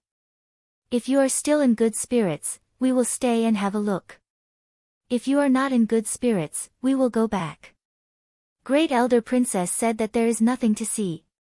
It's just that the misses want to enter the mansions of the princes. Yujie went over and helped. She pulled the table to the front of Xiao Wanru's bed, and then opened the food basket and took out the dishes one by one. It was quite sumptuous. 8 dishes, 1 soup, and a large bowl of white rice. The big food basket was almost full. The food was still hot, and it seemed that it had been brought here not long ago. Xiao Wanru happened to wake up. It was just right for her to eat at this time, which was neither cold nor hot. Xiao Wanru's eyes fell on a bowl of pork ribs and yam soup in the middle. In fact, there were not many pork ribs, which were just used for seasoning. There were yams in it, but upon closer inspection, she found that there were also some mushrooms. The strong fragrance of the meat and mushrooms made her salivate. The eunuch who brought it here said that this soup was specially made by the people in the imperial kitchen, and it was ordered by the Empress Dowager. There are not only yams and mushrooms, but also some nourishing seasonings, which are very suitable for your current needs. Great Elder Princess also sent someone to tell you that you must drink more and take good care of your health. Seeing that Xiao Wanru's attention was on the bowl of soup, Yujie explained with a smile. It was indeed very fragrant. After tasting it carefully, there was a faint smell of medicine in the fragrance of meat and mushrooms. It was no longer a bowl of ordinary soup, but a medicated diet. Chulu poured a bowl for her, and Xiao Wanru took it and took a sip. The soup was fragrant and smooth when it entered her throat, and there was a taste of meat in it, which made it more delicious. The taste of traditional Chinese medicine was also very light, which seemed to be more perfect with the soup. As soon as the soup entered her mouth, Xiao Wanru's face changed slightly. "What's wrong, Your Highness?" Yujie, who had been paying attention to Xiao Wanru's expression, asked hurriedly when she saw her frown. Xiao Wanru put down the bowl, wiped the corners of her mouth with a handkerchief, and then asked, "Who sent this soup?" It was said that it was sent by the eunuch of the imperial kitchen, and it was specially made by the Empress Dowager. Great Elder Princess also sent someone to ask you to drink more. "Your Highness, what's wrong?" Yujie said. After staying with Xiao Wanru for a long time, Yujie had become meticulous. The soup was sent from the imperial palace by a eunuch whom she had never seen before. Of course, she was wary. However, when Great Elder Princess's servant said so, she immediately believed it. Could there be something wrong with the soup? Yujie's eyes fell on the bowl of soup. Among these dishes, the soup was the most fragrant, and it had a very strong smell of medicine, which was different from the fragrance of other dishes. The eunuch sent it here first, and then my grandma specially asked me to tell you. It seems that she was afraid that we wouldn't believe it. Xiao Wanru raised her eyebrows, looked at the soup, and then looked at the other dishes, and said, "Put this bowl of soup on another table." Put this bowl of soup on another table. The aroma of the soup will cover the smell of the other dishes. Although Chu Lu and Yujie didn't know why, they obediently moved the big soup bowls away. The fragrance in front of Xiao Wanru immediately became lighter. Cover it. Xiao Wanru said again. Yujie did as she was told and covered the soup bowl. Yujie, come over and smell if there is any other smell in the dishes. Xiao Wanru closed her eyes and said in a low voice. Although she had planned to be injured, she had lost so much blood, so it couldn't be fake. Just now, in order to show her sincerity in front of the Empress Dowager, she did walk over step by step and then came back step by step. She had exhausted all her strength. Although she felt much better after sleeping, she still lacked energy and could not do things that required a lot of energy. However, fortunately, there was Yujie. In terms of knowledge and familiarity with traditional Chinese medicine, Yujie was even better than Xiao Wanru. Yujie came over, picked up the other dishes in front of her, and began to identify them one by one. Without the fragrance of the mixture of traditional Chinese medicine and broth in the soup bowl, the smell of these dishes became clear and was no longer covered by the fragrance of the soup. After smelling it, Yujie separated two of the dishes from these dishes. Later, after hesitating for a moment, she took out the big bowl of rice and put it together with these two dishes. After doing all this, Yujie knelt down with a plop and said, "Your Highness, I was negligent." "Tell me, what is it?" Xiao Wanru was not surprised. She closed her eyes and slightly raised the corners of her mouth, trying not to waste her energy. "There seems to be a smell in these two dishes, but it seems not. I can't tell it apart, but after smelling it carefully, it seems to be the smell of the traditional Chinese medicine in the soup just now. I don't know if she was infected by the smell of the traditional Chinese medicine in the soup, but there must be the smell in the rice. This bowl of rice has been drugged. I used to have a sensitive nose, but this time, because Great Elder Princess sent someone to tell me and I was covered by the smell of the soup, I didn't find anything. I almost let the princess." Speaking of this, Yujie showed a look of hatred and anger on her face. She almost killed the princess. If the princess hadn't been sober, the princess would probably have lost her life this time. The best thing was that even if she and Chu Lu ate the rice, nothing would happen to them. No one knew how the princess died. They thought that she had just forced herself to be energetic and sent a birthday gift before, so she died. No matter how they investigated, they couldn't find out that this matter was related to the rice. Chu Lu didn't understand these things. At this time, when she heard Yujie's words, her face also changed greatly. She looked at the white rice on the table in horror and asked in astonishment, "Is it poisoned?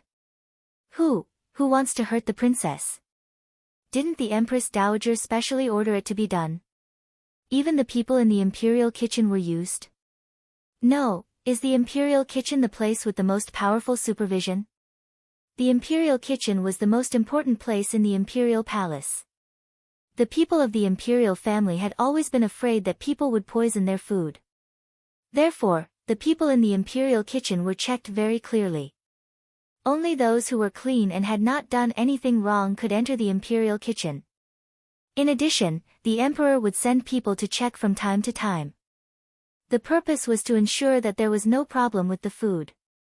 This was also the reason why Chu Lu and Yujie didn't have much suspicion. Now it seemed that it was not the case, so how could the two servant girls not be shocked? "No, this is not poison," Xiao Wanru, who was lying on the bed, said softly. She slowly opened her watery eyes, which were clear and cold. Chapter 1104. Is it the medicine for activating qi and blood? Xiao Wanru's words sounded like a question, but in fact, it was not just a question, but a very affirmative statement. Yujie wiped her tears, nodded hard, and said, "Your Highness, it is for activating qi and blood. If you take it together with the medicated diet, which is excellent for your health, it will cause you to bleed profusely and your wound will crack. It will be impossible to find out the cause even if we want to. Get up and talk," Xiao Wanru said. "Your Highness." Yujie still wanted to say something, but Xiao Wanru waved her hand and said, "Get up first." Chu Lu pulled Yujie up. The two of them were angry and resentful, and their eyes were red. They thought that they had protected their master well, but they didn't expect that someone almost took advantage of them. If it weren't for their master's sobriety, something serious would have happened. At that time, they couldn't absolve themselves of the guilt even if they died. There should be nothing wrong with the kitchen. The main thing is that there may be something wrong with the person who sent the food here, or it may be someone else, or there may be something else. The food may have been drugged on the way. As for the person sent by my grandma, someone must have encouraged my grandma to specially send someone here. Of course, it is to increase the credibility of the matter. As for this bowl of soup, the medicated diet is very good, but it played the biggest role. Xiao Wanru analyzed in a low voice. Everything was interlinked. She even guessed that the Empress Dowager had asked someone to send her a bowl of medicated diet.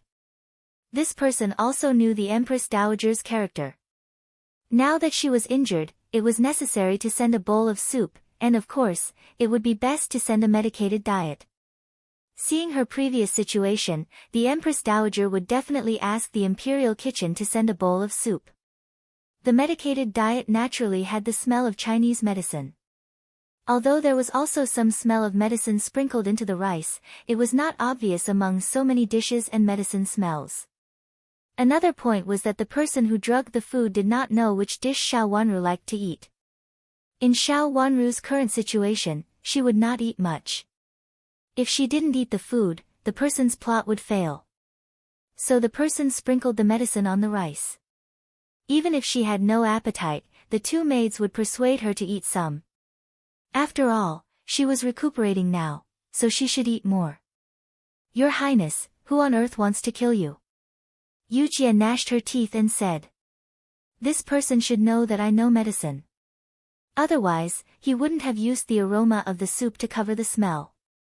He could have just used a normal soup." Xiao Wanru said slowly and closed her watery eyes slightly. "This person wants to kill me again. He also knows what happened to me in the Imperial Palace today. Even if he doesn't know it clearly, he must have heard it. If one thought about it carefully, there weren't many people who fulfilled these conditions." "Princess, could it be Xiao Baolin?" Chu Lu asked. After the princess married into Prince Chen's mansion, the people she offended the most were Madame of Jiang and Xiao Baolin. The two of them wholeheartedly harmed the princess. In fact, they asked for it in the end. Apart from the two of them, there was no one else who wanted Princess dead. Moreover, when Princess was in Marquis Xing's mansion, she had treated old Madame, so everyone in Marquis Xing's mansion knew that Princess had some medical skills. In addition, Xiao Baolin was still in the palace. It seemed that all the conditions were fulfilled. "Princess, it can't be Xiao Baolin. Xiao Baolin can't even protect himself in the Imperial Palace. How could he plot against you?" Yujie thought it was impossible, shook her head and objected. Although Xiao Baolin had the motive to harm the princess and knew about her, he didn't have the ability to do anything to the princess in the Imperial Palace. Xiao Baolin couldn't order the people around the Empress Dowager, not to mention that Xiao Baolin was familiar with the Empress Dowager's character. How could he speak in front of the Empress Dowager? Even if it's not her, it has something to do with her. She can't go to the Empress Dowager, but as long as someone can go to the Empress Dowager, it will be fine. On the other hand, she can't directly deal with me, but she can secretly send someone. She has a helper in the Imperial Palace. Xiao Wanru said slowly with a trace of coldness in her eyes. It sounded unreasonable, but after thinking about it carefully, it made much more sense. Who will help Xiao Baolin?" Yujie said in confusion. "She is like this now. Is there anyone who thinks highly of her, or Prince Yu and Prince Zhou?" After hearing what she said, Yujie was also shocked. "It's possible. I think it might be Prince Yu and Prince Zhou who helped her. Xiao Baolin wants to deal with the princess because of the grudge between him and the princess, while Prince Yu or Prince Zhou may do it because of the prince. The princess was injured before, but nothing happened to her. They are determined to let the princess get hurt. Chu Lu nodded repeatedly and thought that Yujie's words made sense. When the assassination failed, he came up with another plan. He was bound to kill the princess. If Prince Yu or Prince Zhou took action, some things could be explained. It was not a big problem for the imperial kitchen to take action or change a person, no matter if it was Prince Yu or Prince Zhou. With Xiao Baolin's knowledge and hatred for the princess, he would definitely take action immediately. It's not them. There is another person who is more likely to do it. Xiao Wanru shook her head. She had always suspected that person, but she looked very mysterious and didn't want to provoke her. Now it seemed that even if she didn't want to provoke her, that person had already taken the initiative to harm her. Those dishes without medicine can be eaten and the soup can be drunk. I'll eat some, and you can also eat some. As for the rice, you can also eat some. Those who are not injured can eat some, Xiao Wanru said. If she didn't eat, she wouldn't have the energy to think about it. After eating some, she could think more when she was energetic. Those people should have also calculated that she was weak, so her reaction was much slower than before, and even she had to eat some. Originally, she had to eat the rice, but now she couldn't eat it. Fortunately, everything else was fine.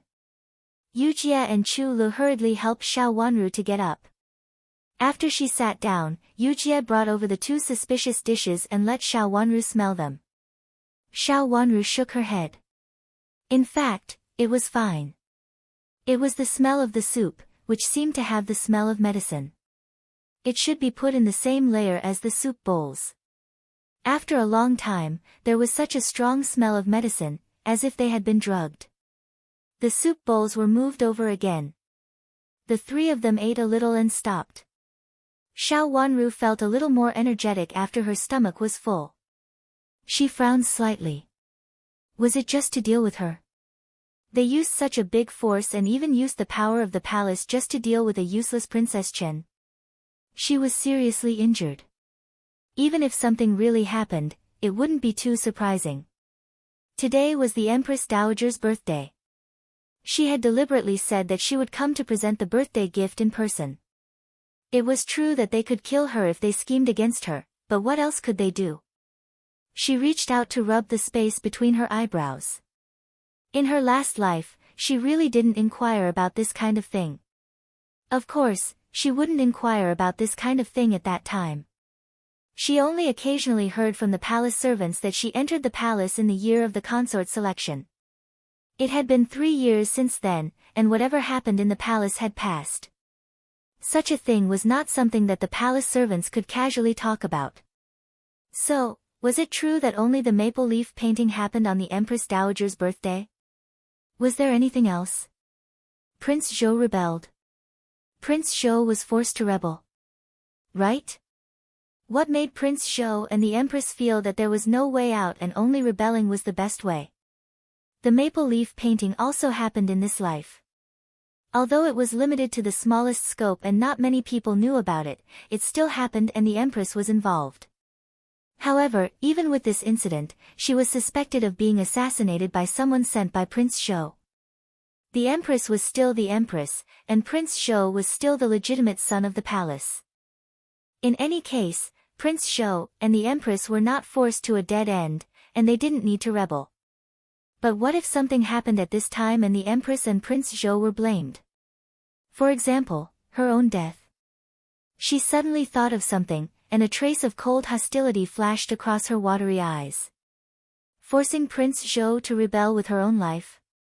So in the last life, what did he use to superimpose on the Empress and Prince of Zhou and force Prince of Zhou to rebel? In the two lives, some traces were vaguely the same, and some traces were different.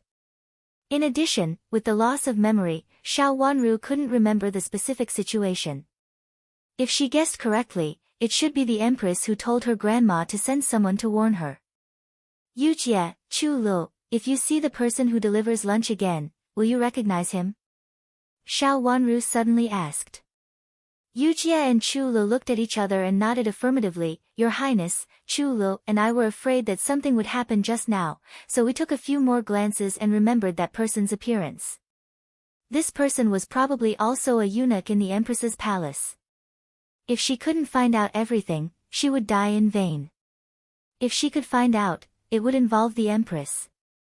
The assassination in Prince Chen's mansion and the poisoning in the palace would inevitably make it difficult for the Empress to convince the public. She was afraid that after finding out her death, the Empress would be deposed. She would use her life to drag the Empress down from power. If she died, the Empress and Prince Zhou would also be implicated, and Prince Yu would benefit in the end? And Xiao Yanru? She always felt that there were still some things she hadn't figured out. Didn't the Empress care about her life and death at this stage? Is Princess Chen awake? A sharp voice suddenly came from outside the tent. The voice was very loud, and it was obvious that it was the unique voice of a eunuch in the palace. Xiao Wanru gestured to Yujie, and Yujie hurriedly went out. Looking at a eunuch standing in front of her, she asked unhappily, "What's the matter?" "Great Elder Princess is worried about Princess Chen, so she sent me to ask if Princess Chen has woken up." The eunuch bowed and said with a smile. "Are you sent by Rui and Great Elder Princess?" Yujie looked the eunuch up and down and asked. What happened just now made her still have a lingering fear, so she asked very carefully at this time. Rui and Great Elder Princess was not the only Great Elder Princess who entered the palace today. She asked clearly so that she wouldn't be confused and let others take advantage of her. "It's Rui and Great Elder Princess who sent me here." The eunuch smiled and nodded repeatedly. It seemed that he had a good temper. Of course, Princess Chen's identity was different, so the eunuchs in the palace didn't dare to be presumptuous. "Go back and report to Rui and Great Elder Princess that our princess has woken up. It's nothing serious. Let Great Elder Princess rest assured," Yujie said. Then I'll go to report to Great Elder Princess now. You can serve Princess Chen for lunch." The eunuch smiled like a flower, as if he was really worried about Xiao Wanru. Then he turned around and left without saying anything else. Everything seemed to be normal. The only news he heard was that Princess Chen had woken up and was about to have lunch soon,